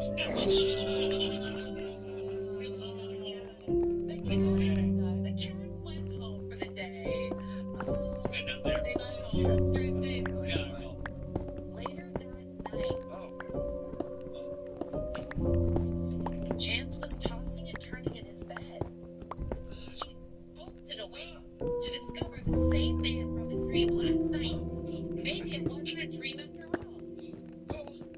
Who are you? My name is Kel Maris, and you are Chance. How do you know my name? Where I am from, every child knows your name. You are the prince who was lost. I'm the what? I couldn't tell you, but I would much rather show. Hell no. I'm not going anywhere with some stranger who appeared in my room late at night. This isn't Twilight. Very well. I will explain what I can. Suddenly, the strange man waved his hands, and Chance saw a glowing light appear in his bedroom. The glowing light formed the forms of human people. Bro, Chance, an illustrated story that Calmaris told. I come from a land that is always green and beautiful. You call this land the Fey Kingdom. I do. Our people live long lives of magic. Once, not so long ago, our prince visited your land. He fell in love with a human woman. The light figures swirled and danced like they were in a ballroom. He wooed her and won her. A child was born, but he was forced to return to our kingdom. And the child was lost. Chance wanted to say something sarcastic, but he was actually moved by the strange display and story, almost as if he already knew it all in his heart. And you think? Yes. We think you, okay, are that child. And now you must return with me to claim your throne in the Fey. Whoa. Put down the phone on the ground for a minute. I'm just a comedian, okay? I can't come with you to Narnia. I have a job and people who rely on me. Plus, I have a show at UCB on Friday. But you must come. To meet the king and the queen. Your grandparents. My grandparents live in Tennessee. Please, come with me. Our world depends on it. Okay, well, maybe. But only if I can bring friends. No mortal may enter our world. Then no deal, elf boy. You are being much more difficult than expected. I'm worth the effort. To his amazement, Chance saw that the Fey man was blushing. He felt embarrassed too, but he couldn't stop the sarcastic reply coming to his lips. But to his surprise, the elf agreed. Fine. Call them and bring them here, and we will journey together to the land of the Fey. Okay, one sec. Chance pulled out his iPhone, which was covered in Smosh stickers. Shut up. He dialed Arasha and Damien on a group call, who answered with groggy voices. Are you serious? It's like 3 a.m. You better be dying. Is everything okay, man? You will never believe what I'm about to tell you, but if you come over to my apartment in Rancho Cucamonga right now, I can promise you the night of your life. Chance looked into Calmaris' eyes. They smiled at each other. Chance could tell the adventure was about to begin. Sorry, Ian's mom. I gotta go. It was absolutely perfect. I would read the 5 books. You were in that like Pennywise. You were like a Stars Night. Like Yeah. you were an elf. Shane was gone. Oh, yeah. I Yeah. know him as a, like, horrible little... Yeah. Elf. Yeah. Like, not floating around. Not sexy elf. I was like, no, I'm not. This is not sexy elf. It's not sexy way. Not sexy. You know, I was playing, like, elf that dances around. You were like Keebler elf that someone like dragged in the corner and just made bigger, not like taller and human shaped. If there is a fan fiction in the style of Thorns and Roses, but with the Keebler elves, and they all fucking, I'll read that shit,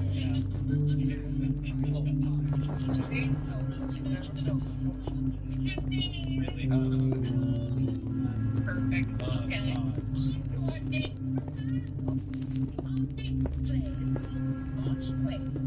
Pitch Beach.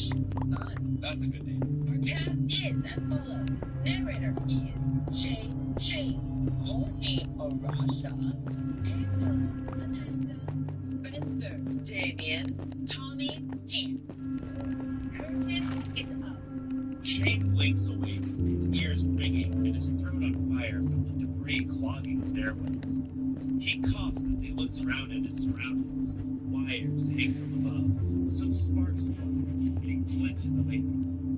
Broken off pieces of the set litter the ground around him, as well as chunks of walls and ceiling. He gets up, carefully planting his hands so as not to cut them on any sharp broken objects.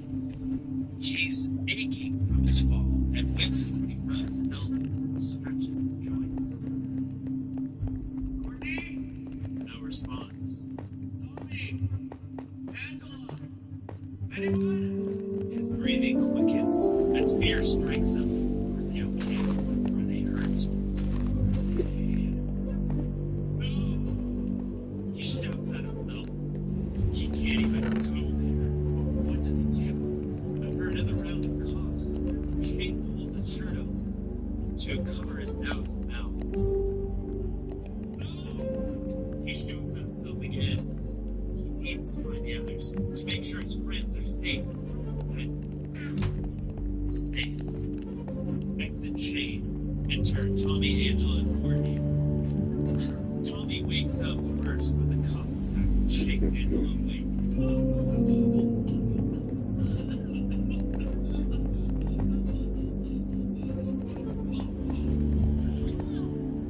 As Angela looks around, her eyes widen and she points ahead of her. He follows her gesture to Courtney with alcohol. Right over his pinned under the pepperoni board with the weight of a significant chunk of the roof on top. I think we should wake her. Like, maybe she knows what to do. Like, we're both crying for it, right? If we wake her, she'll freak out. At least no causes me in pain right now. In fact, we should keep her quiet so we don't wake her. They startle as a groaning sound fills their little cave. Guys, what happened? Hey, how are you feeling there, buddy? What? Courtney looks at Angela, who's staring at the part of her arm that disappears behind the bench without a gate. Exit Tommy, Angela, and Courtney enter Shane and Spencer. Spencer whips around. Oh, Shane. Oh, man, I'm never happy to see you. The two bros love briefly because they are gay for each other. Despite the hidden behind a table of kids. Have you seen anyone else? No, you're the first time I've come across. I was with Courtney, Angela, and Tommy when it hit, but we got separated. The drummer was wearing the game room now. Looks like there was ankle sprains and gym coach. I saw Damien, Ian, and Andrew. There's a pretty good girl, too. Ankle injuries. I'll take you where they are. Small cast and crew let the big and piece the building together and make their way to those buried. Shane's veins freeze ice cold when he hears a petrifying scream behind a mass of bricks and wood. We're both awake. We need a prayer to get her home. Get her home. Shane shouts at Angela and Tommy to get to his wife. Tommy and Spencer join him on each side, ready to pull as much weight as they possibly can. Get rid of one creek. The creaking sound of metal hitting. You know where she is. The creaking sound of metal hitting echoes through the cradle area as Shane grates his teeth, the veins in his neck bulging, and his face turning as red as a pepperoni buzzer as he struggles. And lifts it inches above the ground, yelling in pain as his entire body screams at him to stop. Damien and Angela drag Courtney to safety before Shane, Tommy, and Spencer drove the weight with the thud.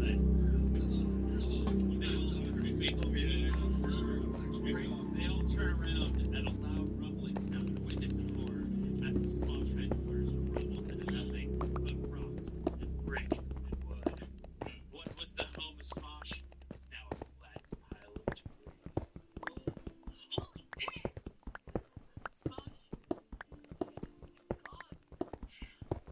Squash has survived without a fancy studio before. Barely. They all look around at the serene landscape. All of the other buildings are still intact. Not so much as a new pothole in the streets. No f***ing way. That bitch. This disaster wasn't natural. Shane's hand clenches around Courtney's good shoulder. Someone did this. Someone hurt her. Someone will pay. But how? What matters now is getting you guys to a hospital. We can worry about this later. Tommy clicks his key remote to unlock his car. It blows up. Flames erupting and shards of metal flying into the air. Everyone covers their head and crouches as the heat reaches them as chunks of car fly by. Scratch that. We've stopped her before she kills us. See? Whoa, where's the part 2 on this? We have to stop her before she kills us. Fully acknowledged. Yeah, I think let's place our bets on who can be. I think Olivia's a strong front runner. Olivia would do some Joker ass shit like this. Yeah. Really, you wanna know how I got this tracksuit? Yeah. Thank you all for joining us for It's Theater Fan Fiction Edition. Also, comment below what other philosophy theaters you want us to do.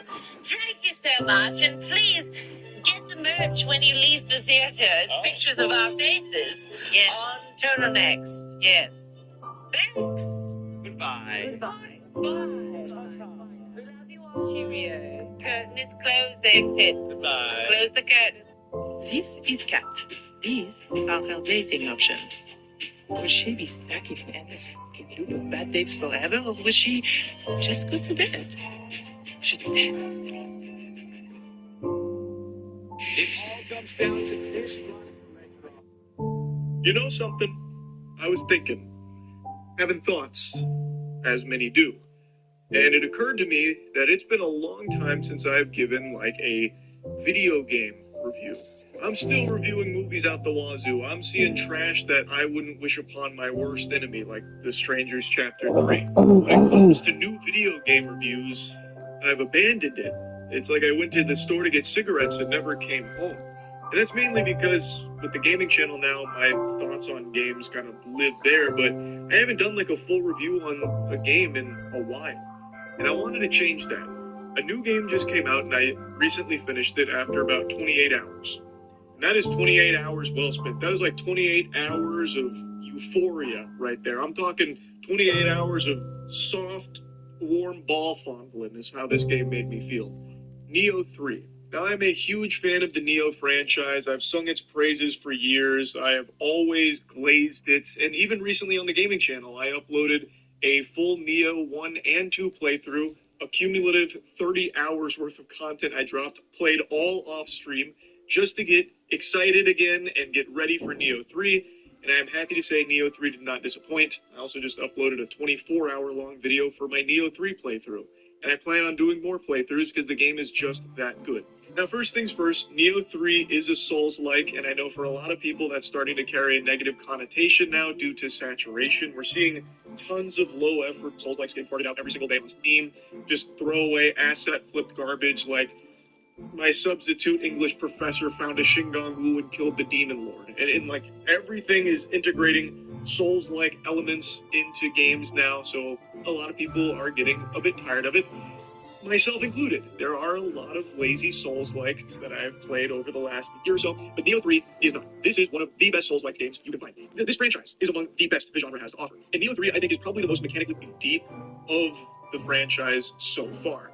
It has so many. It is. Might have to play that. So hard to be on land. Like we're used to it, but it's kind of amazing.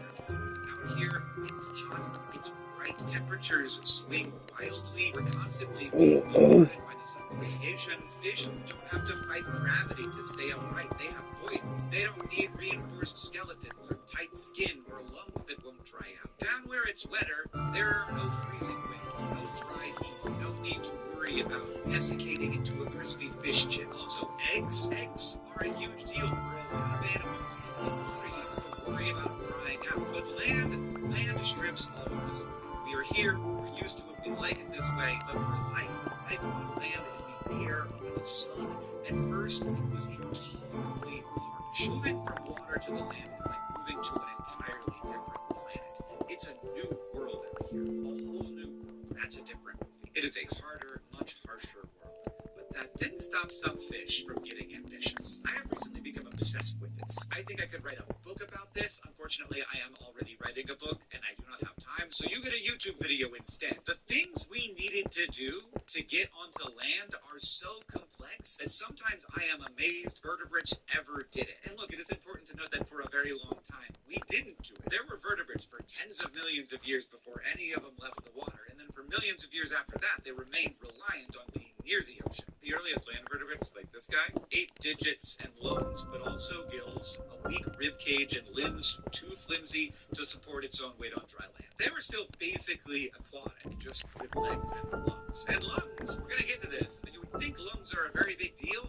It turns out not really. I mean, obviously you can't leave the water without lungs, but as we will see, that is not what held us back. Because these environments are so different, this was not a single leap from the sea to the soil. This was an awkward climb. Some lineages tried and failed, most didn't bother, and the transition only stuck. Like, we only really conquered when we solved a whole bunch of problems in parallel. And we're not going to talk about all of them, but we are going to talk about some of them. Each one was its own survival puzzle, each one came with its own trade-offs. So the question isn't how did fish make it onto land, it's how did they immediately not die trying. But this is the thing about evolution, they did die trying. They died so much. Evolution happened when organisms die.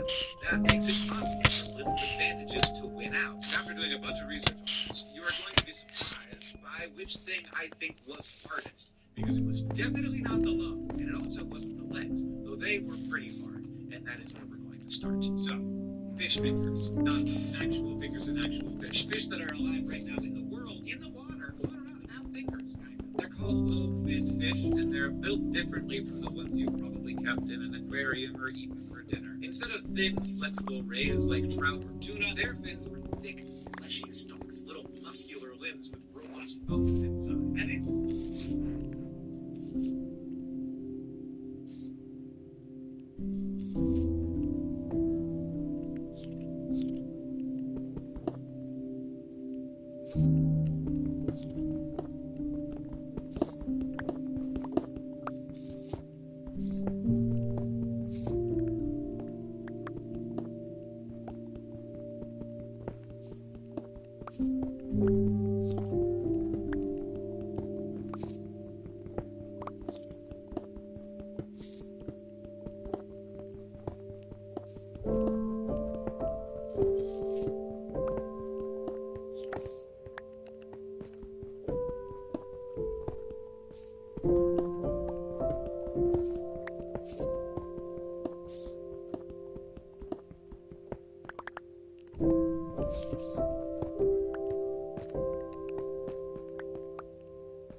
Ugh.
Second day update.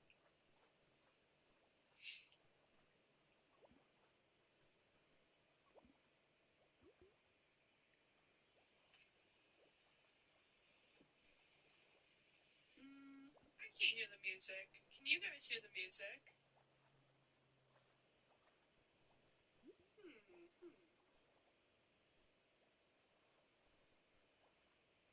Hello, Buster. Hey, Diggo. Hey. No, you can't hear the music. Okay, cool. At least it's not just me. Yeah, Starboy, I don't think we're gonna go live today.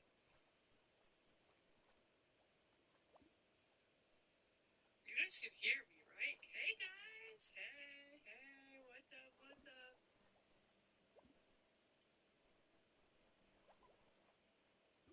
Is this pre-recorded? Yes, it is.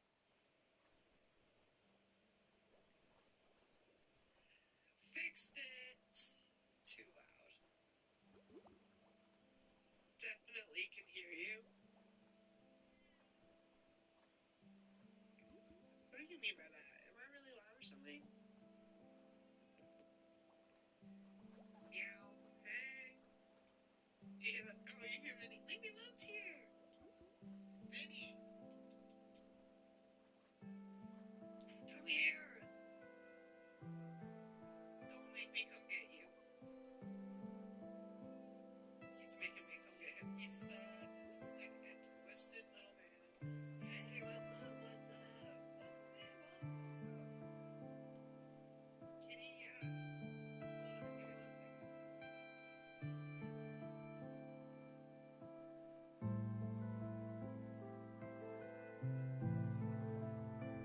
on, give me 1 second.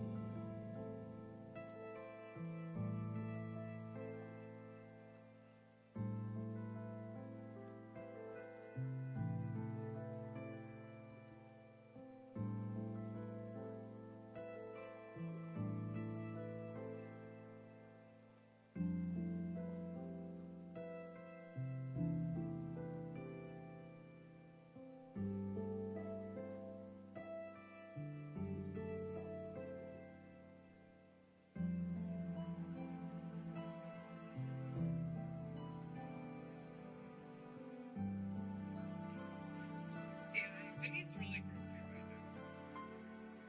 He is the main character, bro. But he's really mad at me because Nick's door was closed because he's making music. And my door is mostly closed because I'm streaming. We also obviously don't want to combine the two.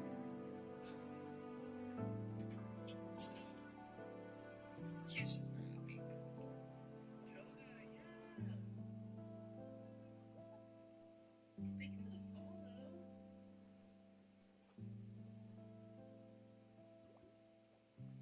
You got a cat section in Discord?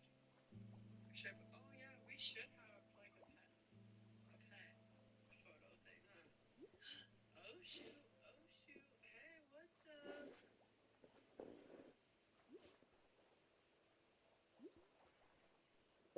I run Discord, by the way. The entire app? Dude, no way. Did your dad make Fortnite too?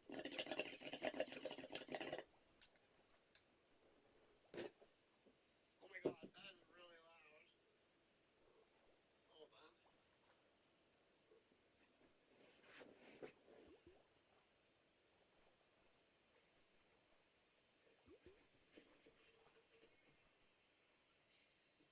My auntie met our dad. You guys are brothers? No way. No way. Do you just go live all day and all night? We literally just started. Literally just 5 minutes ago. Jeez, hey hey. What the hey hey? Oh god, that was really bad. I'm super sorry. 24/7. Open the app at a banger time. Literally. Hey hey ho ho. Can we see you on live when I'm here? It's a sign that you have to hang out with me, obviously. Everyone's favorite food. Go. I don't have like a favorite food, but I eat hamburgers a lot. So I'll just say hamburgers. Benjamin Button disease. Burger.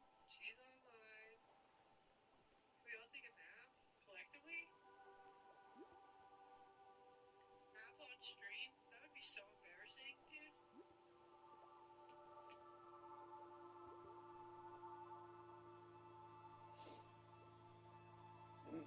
Alright,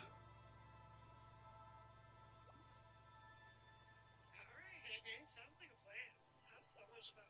Thanks for watching. Still congested, Danny. Welcome back.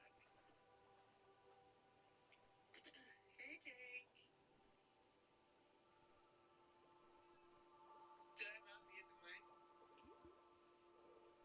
You know what, guys? If you hear me blow my nose, then you hear me blow my nose, okay? I'm only human. Reckless, thank you for the follow. Oh, I did. You trickster. What's up? We're good. How are you? Reckless, thank you for the heartbeat and the roses. How sweet.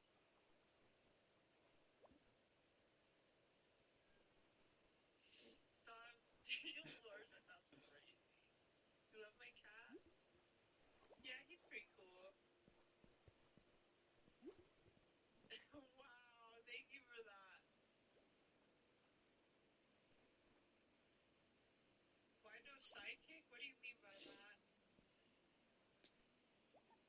JT, thank you for the follow. He needs food? No, I fed him this morning. I put a giant scoop in his bowl. He has new fish. You guys can see it. It's right back there. It's literally full. And he wants it. On Fortnite? Oh, are you talking about like the little dog thingies? We don't have one because I don't know why. You have a nice night, young man. You too, princess. Guess what I didn't do this morning? What? What did you not do?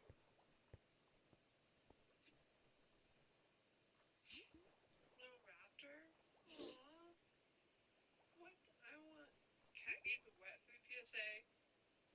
He cannot have wet food. You guys, I know you want what's best for my cat, and I really appreciate that. But you do not know his diet or his tummy issues, and his body cannot handle wet food. He will diarrhea everywhere, no matter the weather. You just gotta trust me on this one.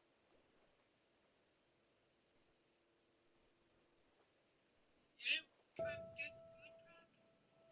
You told me that you weren't gonna do it last night and you'll do it this morning, and you didn't do it. That's crazy.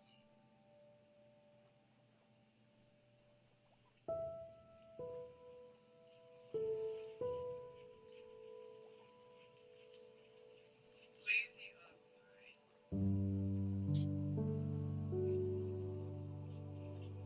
Do my parents know I'm on here? Maybe. I don't know. My mom knows. But I'll ask her later. What's up, Jacob? Your mom's watching the stream? I hope not. But only because you guys say some weird shit, okay?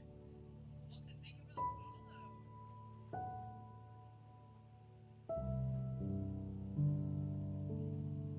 Eating on the stream? That's crazy. I'm not eating. I'm drinking? Ouch.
I missed you. What's up? Welcome in. Hello. There's some random people in it. I'm trusting them. Which block? There's 3 of them here. Okay, what's next?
You're so lucky to live a life of work. Oh, sweet. How sweet. How lucky I am to live a life with you guys.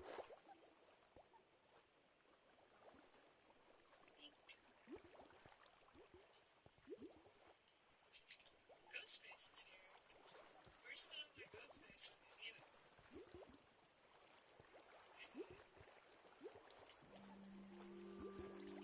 Okay, where should we drop? This is the first round. Okay. Yeah, lock it. And why not? Sorry. I feel like we should just go here. It's probably gonna be moving if who cares?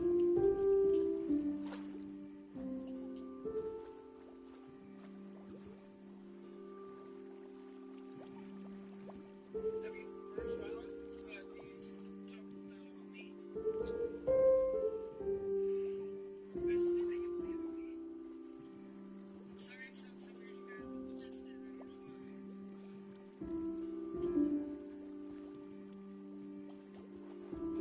So you're gifting me more insight. Dude, literally, dude, I talked about you with my coworkers today. Literally, because my manager loves the board readers, and she knows what to look at. Whatever. And like explaining the pros of the game to me and things. And she's not very good at explaining it to me, but that's okay. But I literally was like, yeah, somebody on my shirt that's like offered me like to buy it for me. And she was like, oh, how should I see you buy it? I was like, no, I told them that I could buy it myself. And she was like, what? Tell her to come back and buy it for you. And you came back and I didn't even have to ask.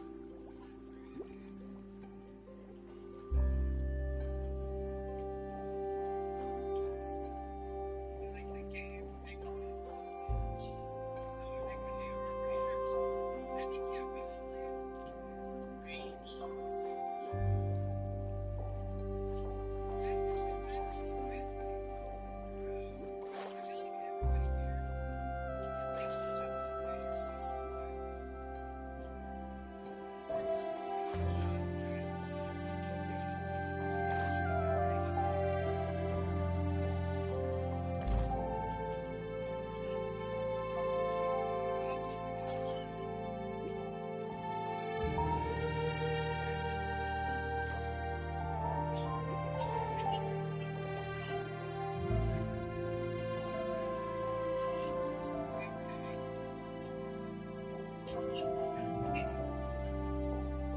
What's happening?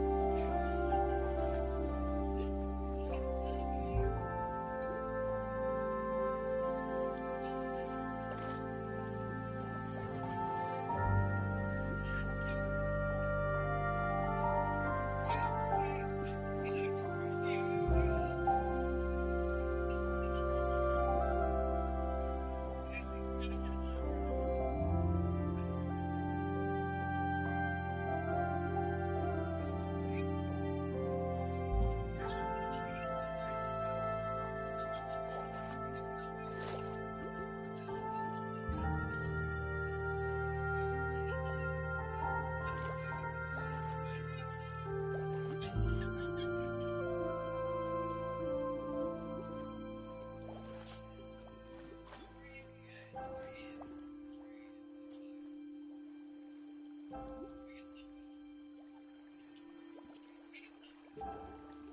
can still win.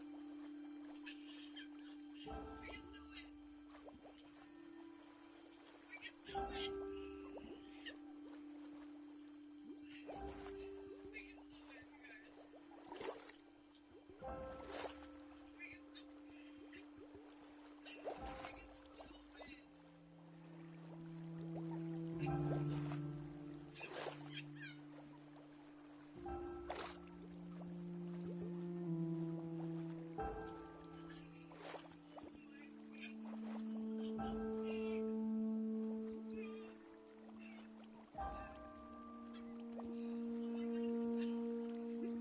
Wait, can you guys not see me anymore? What happened to my camera?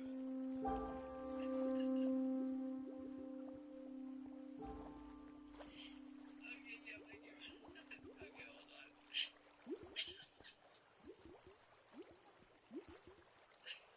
Oh my god.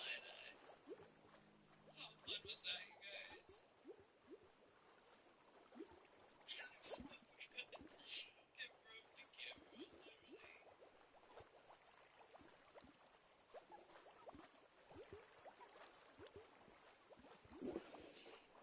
Hello? Guys, how did I do that?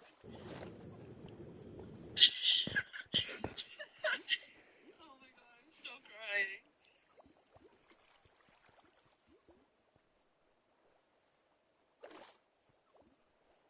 Oh, Jesus. I slid it off the screen. I have to find it. You're joking. How am I supposed to do that?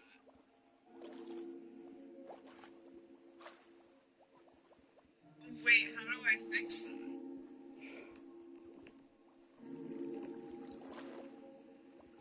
You guys can't hear me now either? Okay, wait now. Wait, what the fuck do I do? Oh wait, I guess I could try to delete the application and then make it again.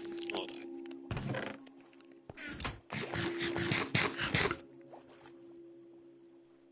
Give me 1 second, you guys.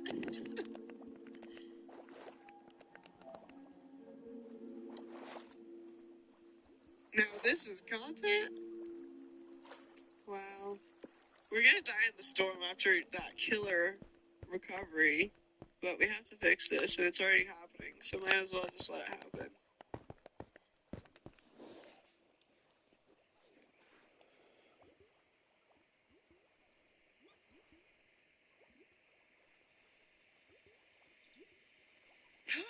I did it! Look at me, look at me, look at me.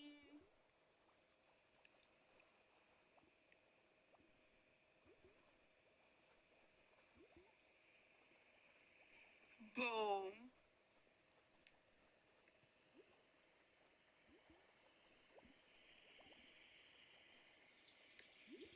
Now we have to fix this.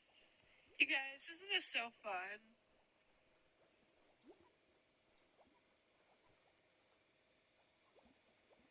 How are we not dead yet? Just die, bitch.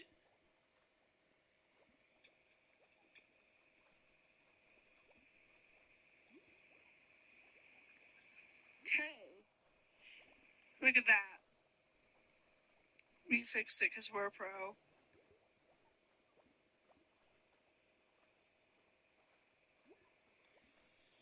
Wait, catching up, catching up. Fix everything, literally. Get smarter in real time. I'm so awesome, you guys. I have to sneeze. Wait, I feel like I'm too zoomed in now.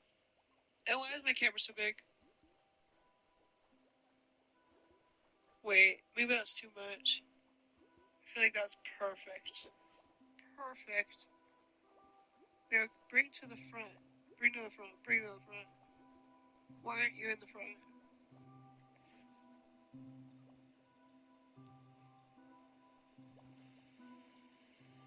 Wow, we're so smart.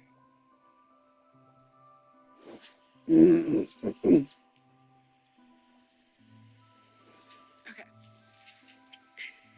Anime time.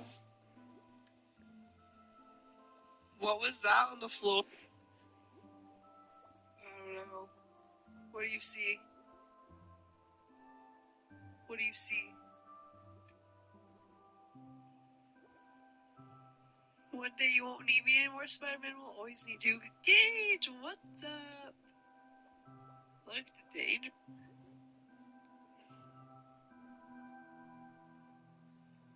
I don't know what you're referring to. Yes, we'll always need Spider-Man for real.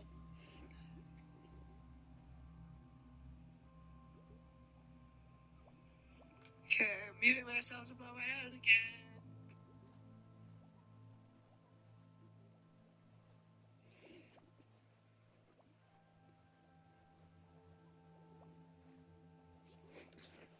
Bitch, yes, it's crazy, and I don't like bitch, yes at all. Okay. Look at us go, you guys. We fixed it.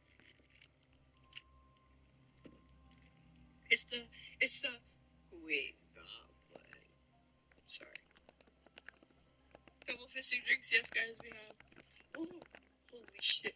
We have a milkshake and a Dr. Pepper. What do you know about it?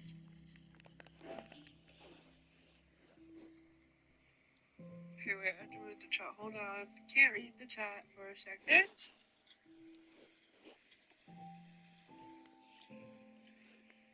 Do you only hydrate? I ate earlier. Duh. Gage, I'm gonna play by myself for now because I realize I'm really, really terrible when I play with other people, but I'm really good when I play by myself. So, okay, really good is a stretch. Okay, that's a stretch. I play better by myself. So I'm just gonna play by myself for a second, and then we'll play with other people. We'll play at least with Gage today since he missed it yesterday. Hi, Bartison. Hey. Oh yeah. Fuck.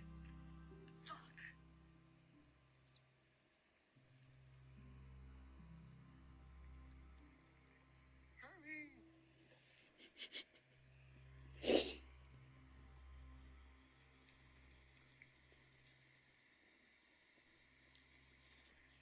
I know you guys are probably gonna say something. Okay, no. Okay, I'll just pick. Guys, watch Freerian. I don't know how to fucking say it. This anime? I like this anime. This is a good anime. We're gonna watch this one.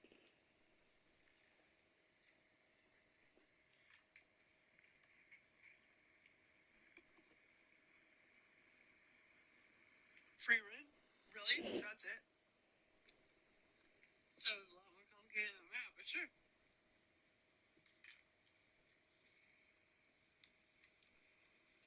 Let's talk about episode 2. You should watch it. It's pretty good. I'm gonna go here.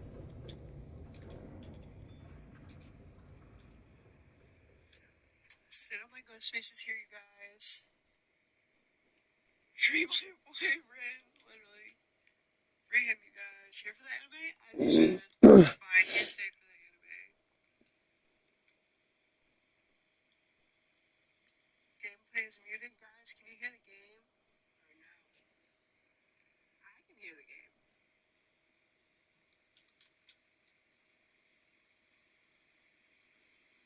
It's really far. Should we just drop here? No. We're gonna shoot from that building. No gameplay audio? Fuck. Okay. Hold on, let me work this out real quick. Hold on. We're gonna go here. We're going here. Everybody get away from me. You don't know me like that. Get away from me. Get away from me. Are you joking? Ah! This is a bad idea. Leaving. I'm just gonna leave. Fuck that. I'm good. Stream of the year, I guess. You like my glider? Thank you. Thank you for the harmony.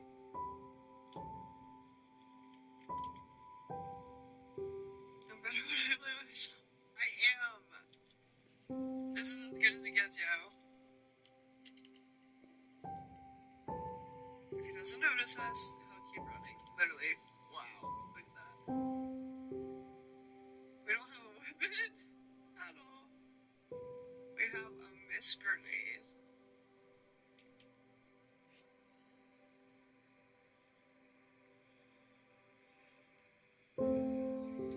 A weapon. It's something, you guys. Stop. Where are they?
for St. Patrick's Day? What's happening then? Why can you not wait? Wait, Evelyn, what did you say? What? I have downloaded Fortnite? Yeah, hell yeah, as you should.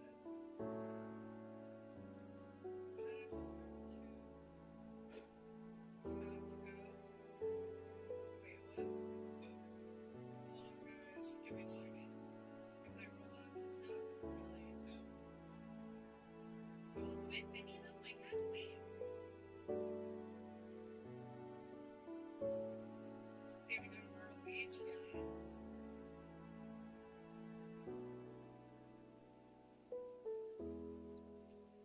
Hey, John. Oh man, I forgot about the game audio.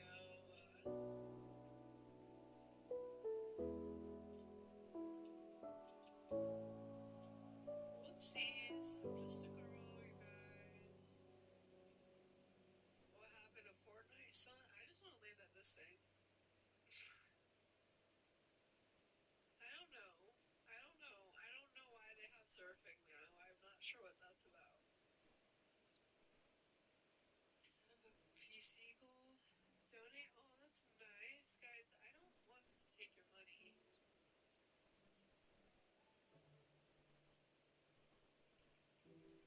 Oh my gosh, a sniper? Why were we given this? This is not for us. Somebody else should have landed here. Fucking, I hate when I get so close to my body that I can't reach it. She needs to take our money. Oh my gosh, you guys.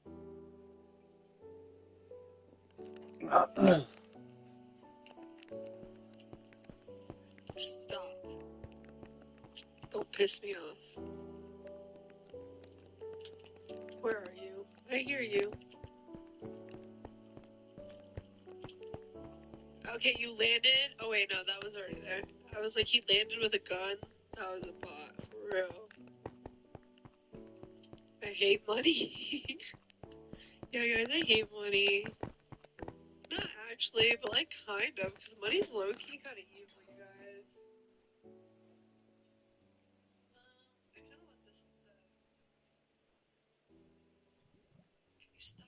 Oh my gosh, don't piss me off.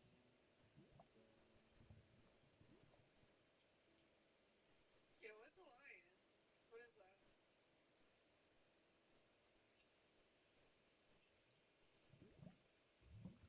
Okay. I know we're abandoning that in the middle of the bridge, but I don't snipe you guys. You can't make me.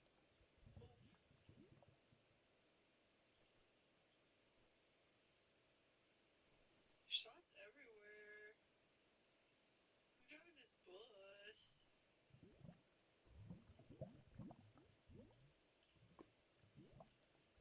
Jihad, thank you for the heartbeat. Steve, thanks for sharing the live. Oh my gosh, no, thank you for the balloon crown. I'm nosy. I kind of want to go see what's going on over here.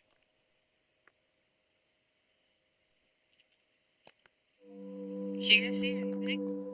Sorry you don't have sound. I'll fix it, I promise.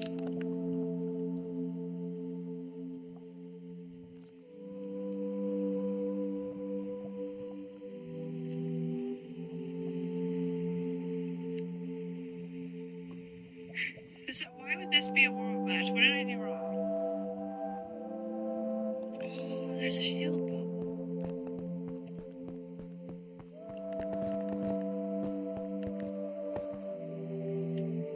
Kind of set up Purple App and grind for the affiliate. Oh my gosh. Honestly, I guess we could move to the Purple App, but I'm not sure what that would do for us. Besides, like, honestly, I don't even know. Leave me alone. Thank you for the hand heart. Oh my gosh, you guys are being so sweet right now. You guys are tired of these glitches. Oh, I'm so sorry.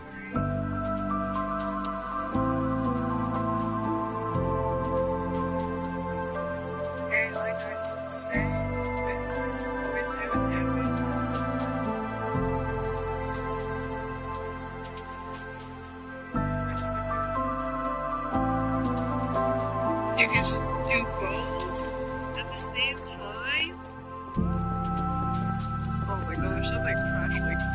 For real, for real. Thank you for the roses and the let 'em cook, you guys. So sweet.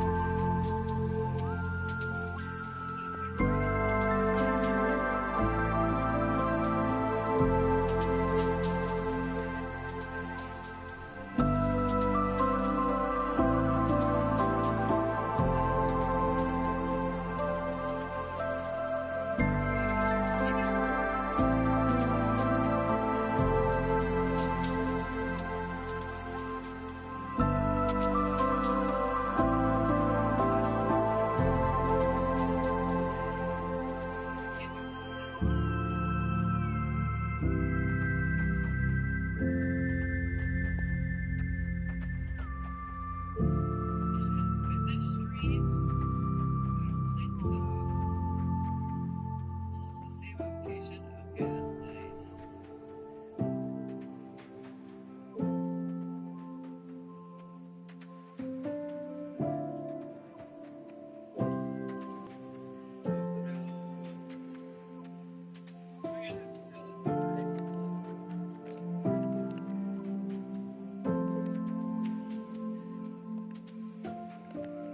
Where you going? Whoa! What the hell was that? Why'd they do a little flip? How'd they do that?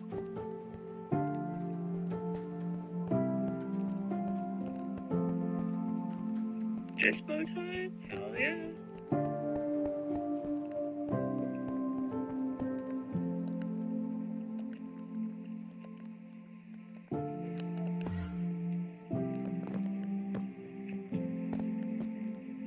I'm nosy. What are you guys doing?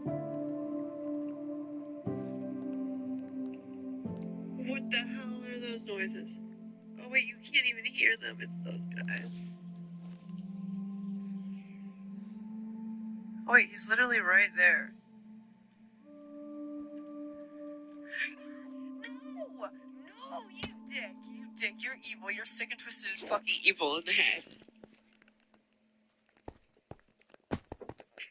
I don't like this game. I don't like this game. I don't like it. I don't like it. I hate building. That's why. Okay, I'll return the lobby so I can fix the fucking sound settings. I'm so annoyed right now.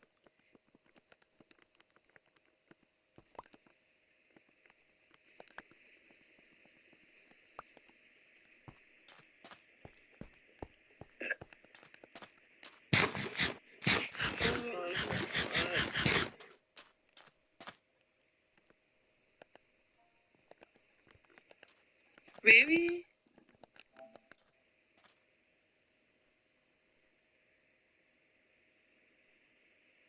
Wait. Can you hear anything at all in the game now? Tell me now. First thing I hear is a perp? Well, no? Okay.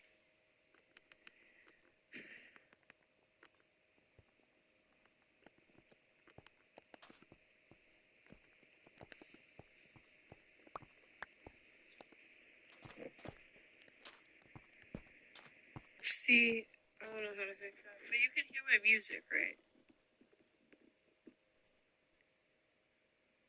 No music. Okay, you can't hear the music. Ruh-roh. Hold on, I think I know how to fix that.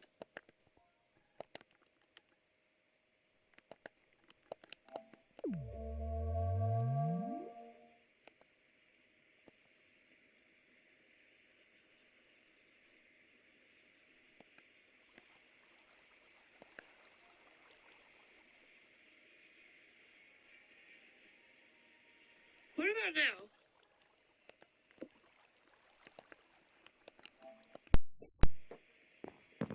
No?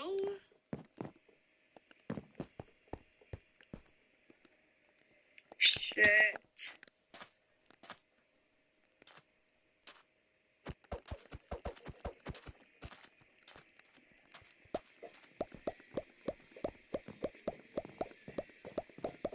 Okay, wait. Okay, wait. You should be able to hear Fortnite now. Can you hear this?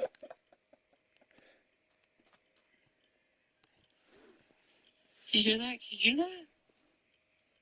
You can hear it. Okay, okay, okay. Next.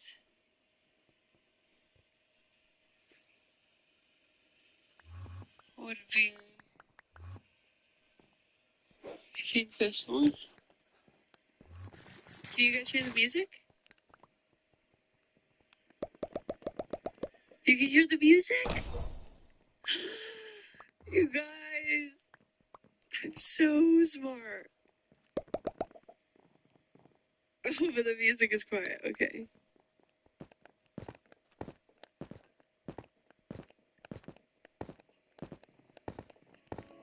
What about now? What about now? We all go to Fortnite skins? Not me. Not me. Oh my gosh, you guys, look at me. I'm so smart. I'm so smart.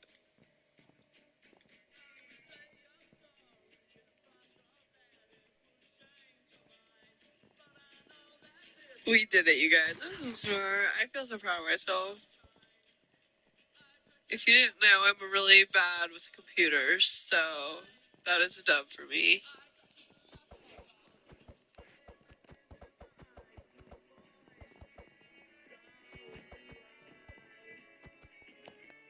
Do re mi.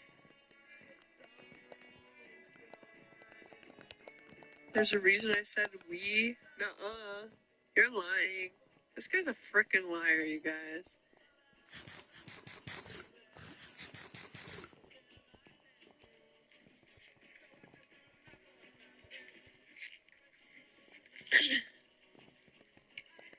Loki, all me, bro. Wow. That's crazy. Shut up, bro. Shut up. Purse reveal? Okay, wait. Do you want to see my favorite purse or the purse I'm using right now?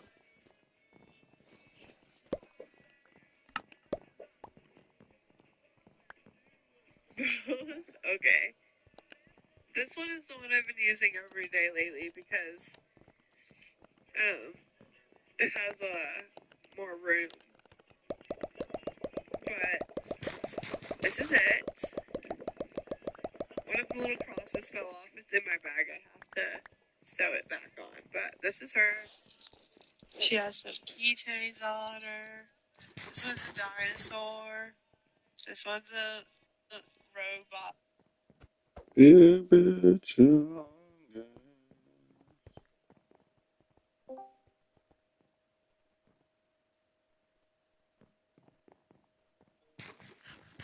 Hey, we're about to get Viewless. What's gonna happen to Viewless? Is he gonna get his helper rank out? Is he gonna get his op out or?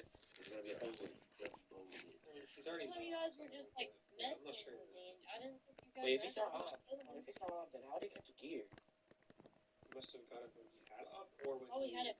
That's Brian. Or his stash. What about stash? What do we do that stash?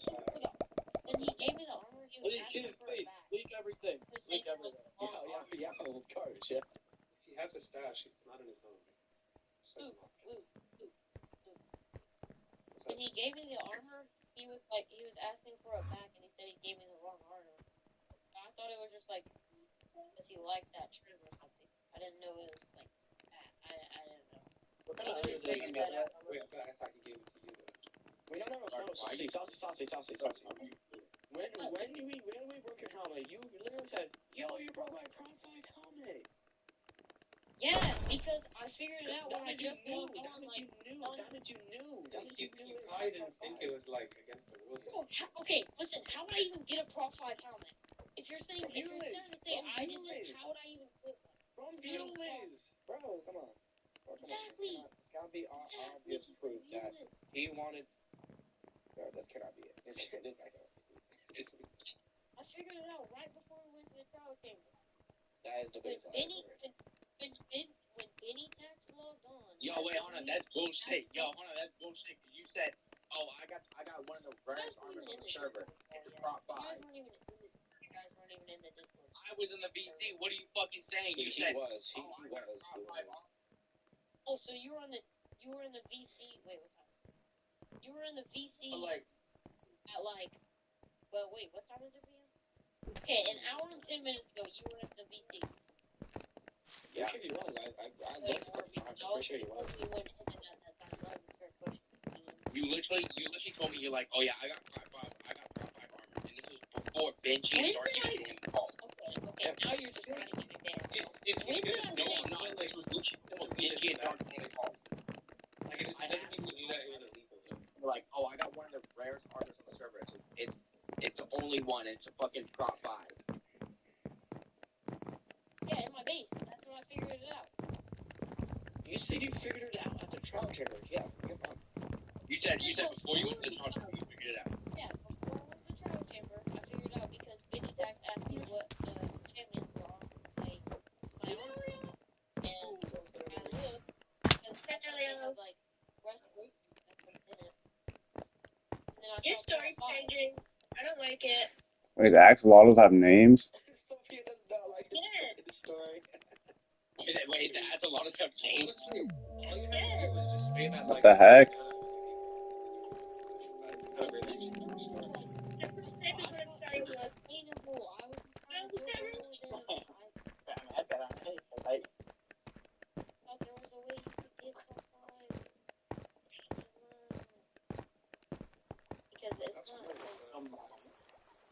It's not a completely vanilla server, so I didn't know. No, I don't. I joined yesterday. Oh, wait. Give you all those diamonds and stuff. Is it okay if I kind of ask you before we do? I don't remember. Is it okay? No. Is that Sam Winchester? Bro! Good. Okay, well, Luke's just waiting for his numbers. Right. When is spring? 28. That's right. I gotta name one of the little piggies. He said I was able to go. Okay, I'm just like confirming something. I'll keep. How much does a name tag cost? Yo, Benji, for real. I was hoping to buy a few of them.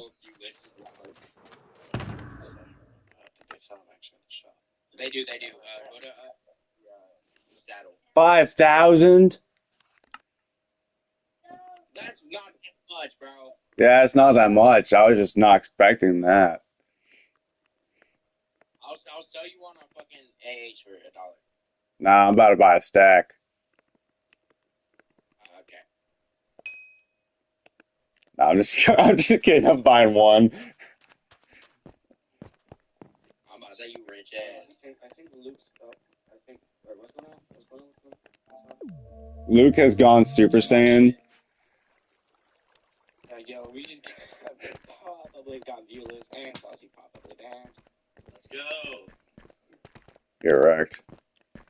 Wait, did Pilot get on ban today, or was it like another 2 days? Wait. We gotta look at Cosr's inventory, because Cosr's not banned. Hey, Charge. Yeah. Who placed all the chests at the bottom of spawn by the river? Someone did. Oh, that's actually for extra things that you did for like that was for extra things. I thought this was for like a trap, because you know when you're like very high up, you just can't like see the chest. No, someone put in there for installation. I can't even like. But then it was an admin thing, I guess. Burrows. Come on, it's wild elite. It's wild elite. The lane's gay. That's crazy. Yo, it's wild Benji. Look, it's wild armor. We're not getting Benji. We're not getting. Yep. Why are you kicking me in the back? And wild armor. You don't need to kick me in the back. Not dying. Now you're what I mean.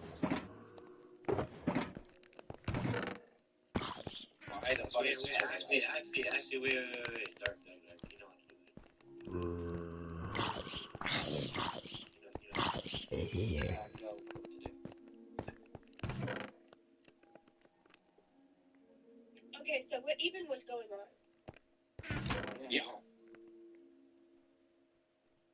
Oh, fucking Jack, horrible. I'm gonna share my screen and I'm gonna show you my entire I'm not device.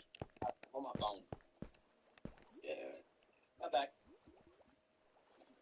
Fishies. It's Fishy, fishy. Hold on, I'm logging out. Okay. Now, hold up. Oh, I just popped my back and it felt good. Yo, Benji, you ever get that feeling whenever you pop your back and it feels good? What? Dude, ask you a question. Dark, I technically have more kills than you. Bro, shut the fuck up. Aiden, You realize this server. What is it saying? What's it say, Jax? Aiden. You see my screen, right? Yeah. Yeah, I see your screen. Alright, see this entire chest, right? Hmm. I don't have that many elytras, you know. I don't have that many, you know. Yeah, not that many. I don't have that much maces, you know. Yeah, no, not that many. I don't have that much gear, you know. I don't have that much gear. Yeah, no, not that much gear. I don't have that much shields. I don't have that much gunpowder. Yeah, not that much. Hey, who's the one in diamond trim? That's Benji. That's Benji, yeah. The netherite trim is dark. Aiden, come to where? Oh my God, you moved! No! I wouldn't have died anyway, bro. I have Yeah, feather you wanna falling wait for the 50. I need to figure out a way to turn. Little Red, I have feather falling 50, bro. I'm not dying to fall damage. I'm gonna figure out a way to turn that off. What's the one for hit range? So who's on this call? Let's see. Oh, You got. How to You got green. We got a late prawn. How the fuck you say your name? We got Rose. We got Benji. We got Aiden. We got Vincent. Yep. And we got me. Yeah, that's the most chill BC ever. Alright. On golly god, G Willikers. Golly G Willikers, pal. Golly G Willikers.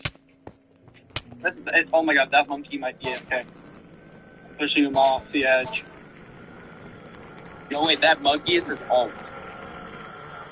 That monkey That's Benny's ult. Yeah, that's This Benny's is not ult. Benji's fault.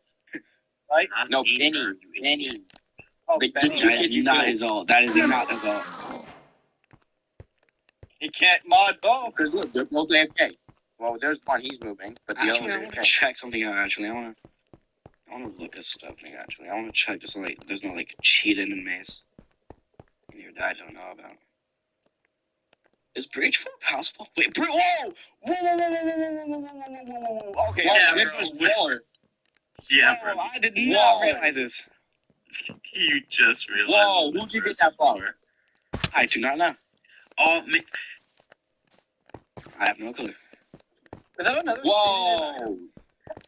It is That's breach. fucking crazy. Winter's Pool is not possible. I do. Yo, that's Aiden, that's crazy. Yeah.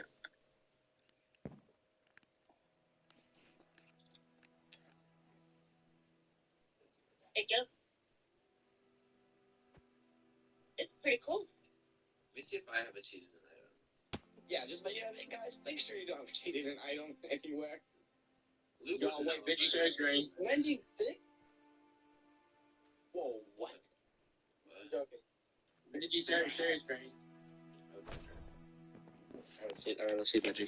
Let me just disable some Is shit. breach 4 even possible? I might be doing it.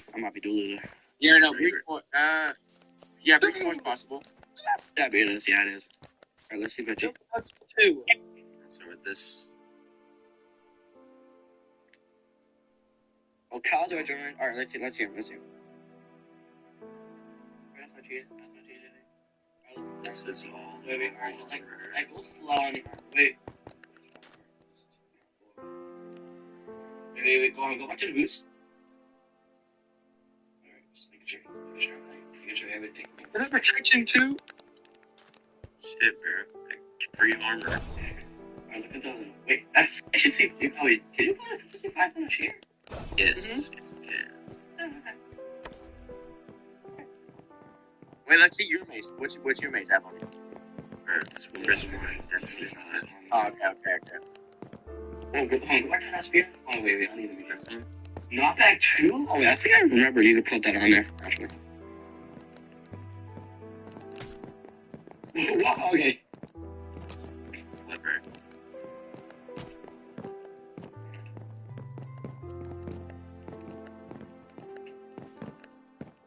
Any more rockets? Bro, get this little fucking red fucking dumbass, bro. Benji the little elite. Oh my god. Benji, don't you have the torch to Luke's face?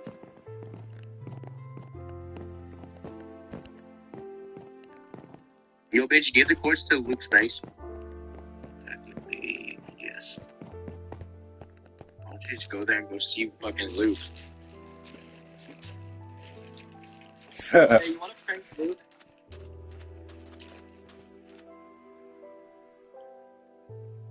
Okay. I should probably put this in like actual. Hey Benji, you wanna prank Luke? I was thinking about this earlier. We could go to his base, make an exact copy of it, except for like all of the loot and stuff, and then like TP him there and see what he thinks. Yeah, I want to make sure I don't like the shit. I should repair this armor, bro. About cheating stuff. Yeah, Aiden, check all your shit, dude. I checked this all this or like all mine that I literally got. I need to repair this shit. Hold on. I'll check the Elytras. Nothing. None. Wait, so Aiden, can you not sell Elytras? No, you can't. No, you can't even buy them. Damn. I need to repair. Hey, wait, Kaz is online. Yo, wait, push Kaz off the edge. Who? Windburst 4. I hear that. God, Benji. God damn, Benji. I need to repair the armor.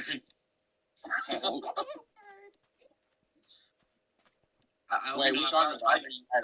I got this armor from killing people. And now you're repairing it? Yeah. I think this is Viewless's boots. Was that Pro 5? No, Pro 4. Yo, wait, Aiden, should I look at my e-chest?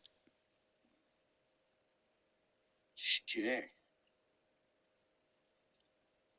I don't know if I trust my e-chest. I don't think I have anything that fucking good, but I don't even have anything cheated. Sure. I shouldn't. Are you sure you should double check it? You really double check on that. Protection 4. Feather falling 4. We go after that pickaxe? Damn, Benji, you're loud as fuck.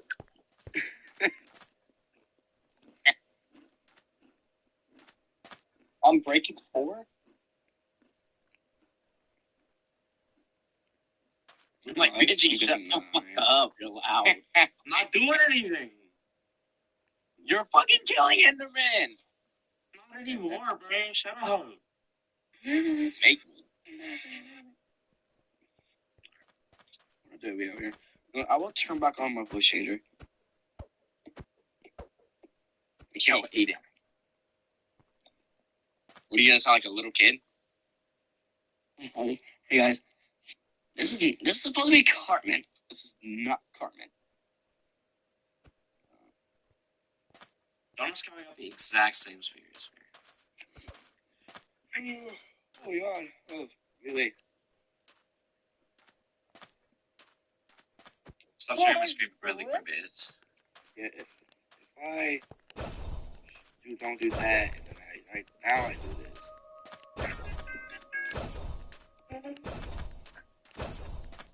Shut the. Is that Razor Peter? Hello? Hello? Shut the fuck up. Hello? Hello? Shut the fuck up. Bro. Huh? Huh? Sophia. What? Job now. Horrific. What? And that's gonna read. Good job, man. Hey, Luke's wearing red armor. I've never seen Luke's armor. Please and thank you.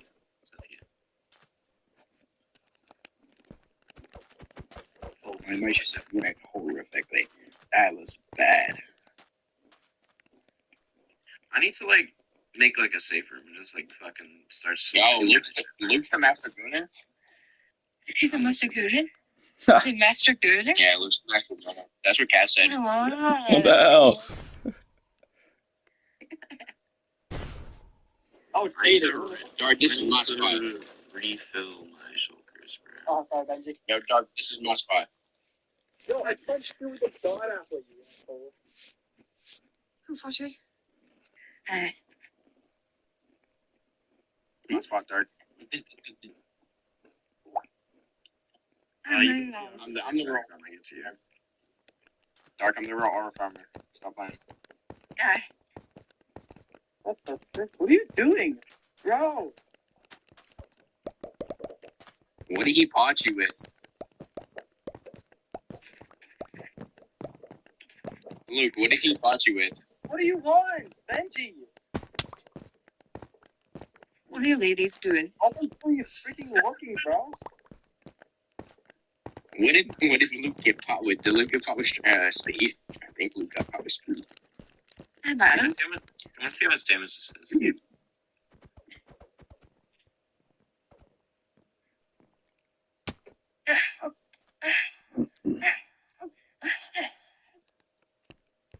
Yo, who the fuck was that? Oh, yeah, she, yeah, bitch. Yeah. Yo, you can't say the other, bro. I'm sorry. Holy moly. Well, technically, I'm wearing an emerald shirt. You're bad to be like, hey, you're sweat. You're fat. Sweat. Why does it sound like Yo, that? Aiden. I don't even have pots, bro. I don't have pots with me, bro. Buy pots. You're awesome. Shut up. You think you're awesome? No.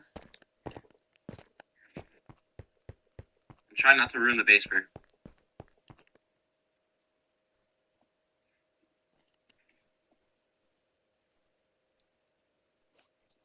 I'm a little shitty.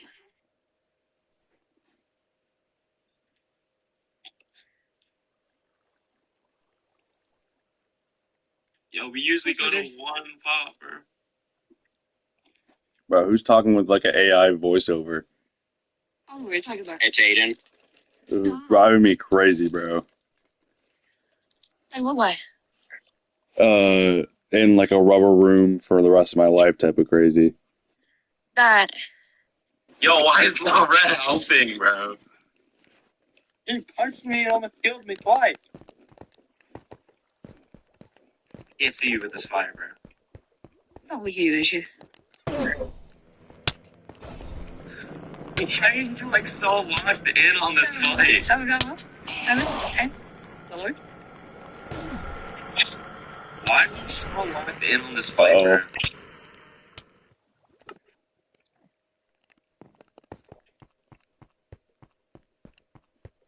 Yo, how does Wilder Cat 4057 die? How the fuck do I just teleport above, bro? Because I did. GG's Dark. Like, my armor's actually about to break. Oh, is it now?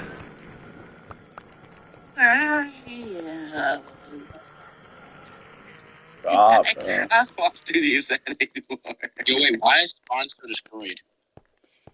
Huh? Why is Spawn so destroyed? It's not. It's not. Be honest with me. Dude, the bottom is Spawn. Dark, was I getting raped? That's. Was I holding my own? I don't know. Yo, I'm on a Discord call. Bro. Okay. Can I help you? My dad slept in. Yo, Dark, can I ask you a question? How did I teleport inside the glass? How did I teleport inside the glass? How the fuck did I teleport inside the glass? Yo, Dark.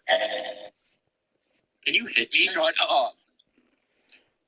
I'm on his side. Can you Yo, how did I teleport inside the glass? The atoms aligned perfectly, bro. Oh, let me see. Hold on, wait. How the fuck did I... Dark, shut the fuck up. How did I teleport inside the glass? Bro, how did I teleport inside? I threw a random pearl and just teleported inside the glass. Oh, wait.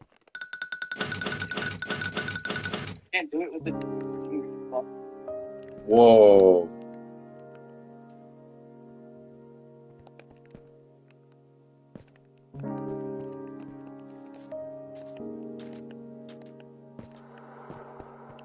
Oh, I did it!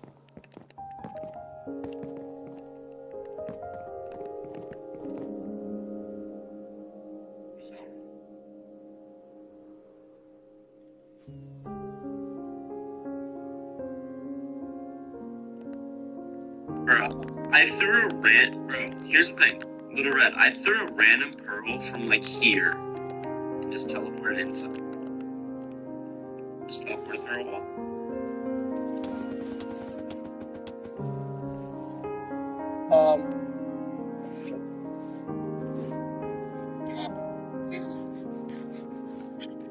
Yeah, I did it again.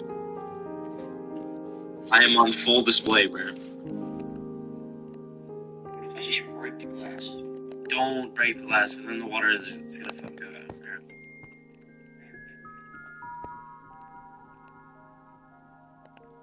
Ready.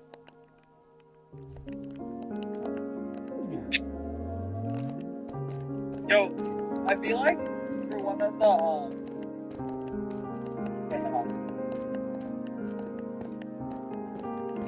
In the hole. Push it into the hole. Push it into the hole. Bro, I said push. Don't fucking hit it. It's gonna die. Push it. Okay, there. Now we gotta... Don't. We gotta keep it. We gotta give it a name tag. We gotta give it a name tag. We gotta name it the N-word. I think I should read too much.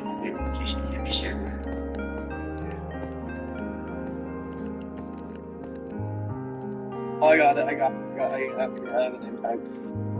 We're gonna stop trying to fucking... It's his name, by the way. It's his name, by the way. Look, bro. I haven't seen his name. It's his name. Don't break that. Break the trap. Yo, break the trap.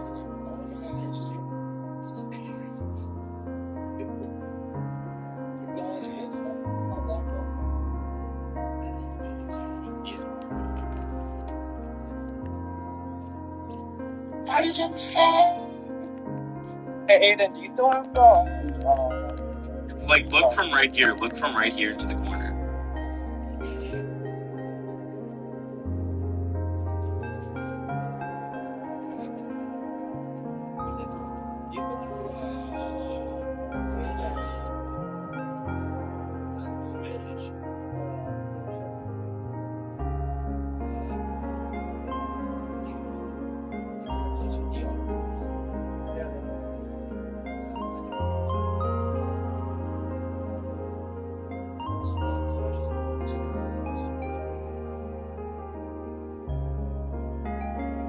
Wait, let me show you some tech.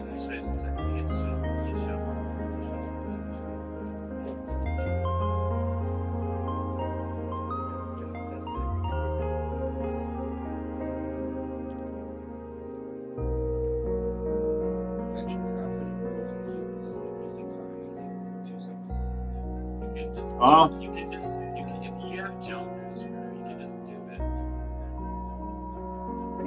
Raise Peter. Like, I'm just jumping, bro. Like, no blocks or shit. Come here. It's my favorite song ever.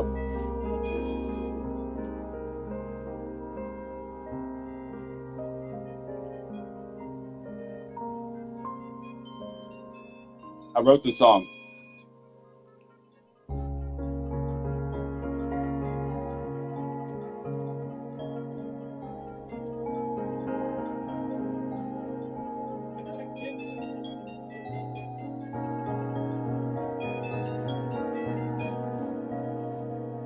Fuck yeah.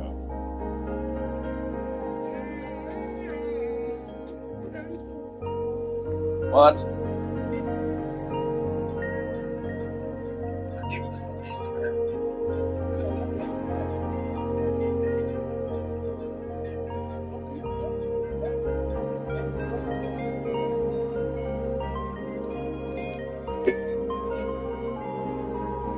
Welcome to the concert. This is a great concert.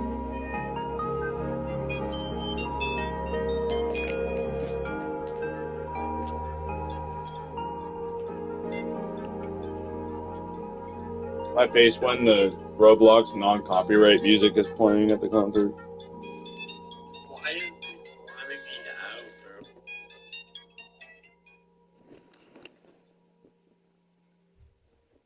bro? Why y'all teaming on me, bro? And the cloud claps.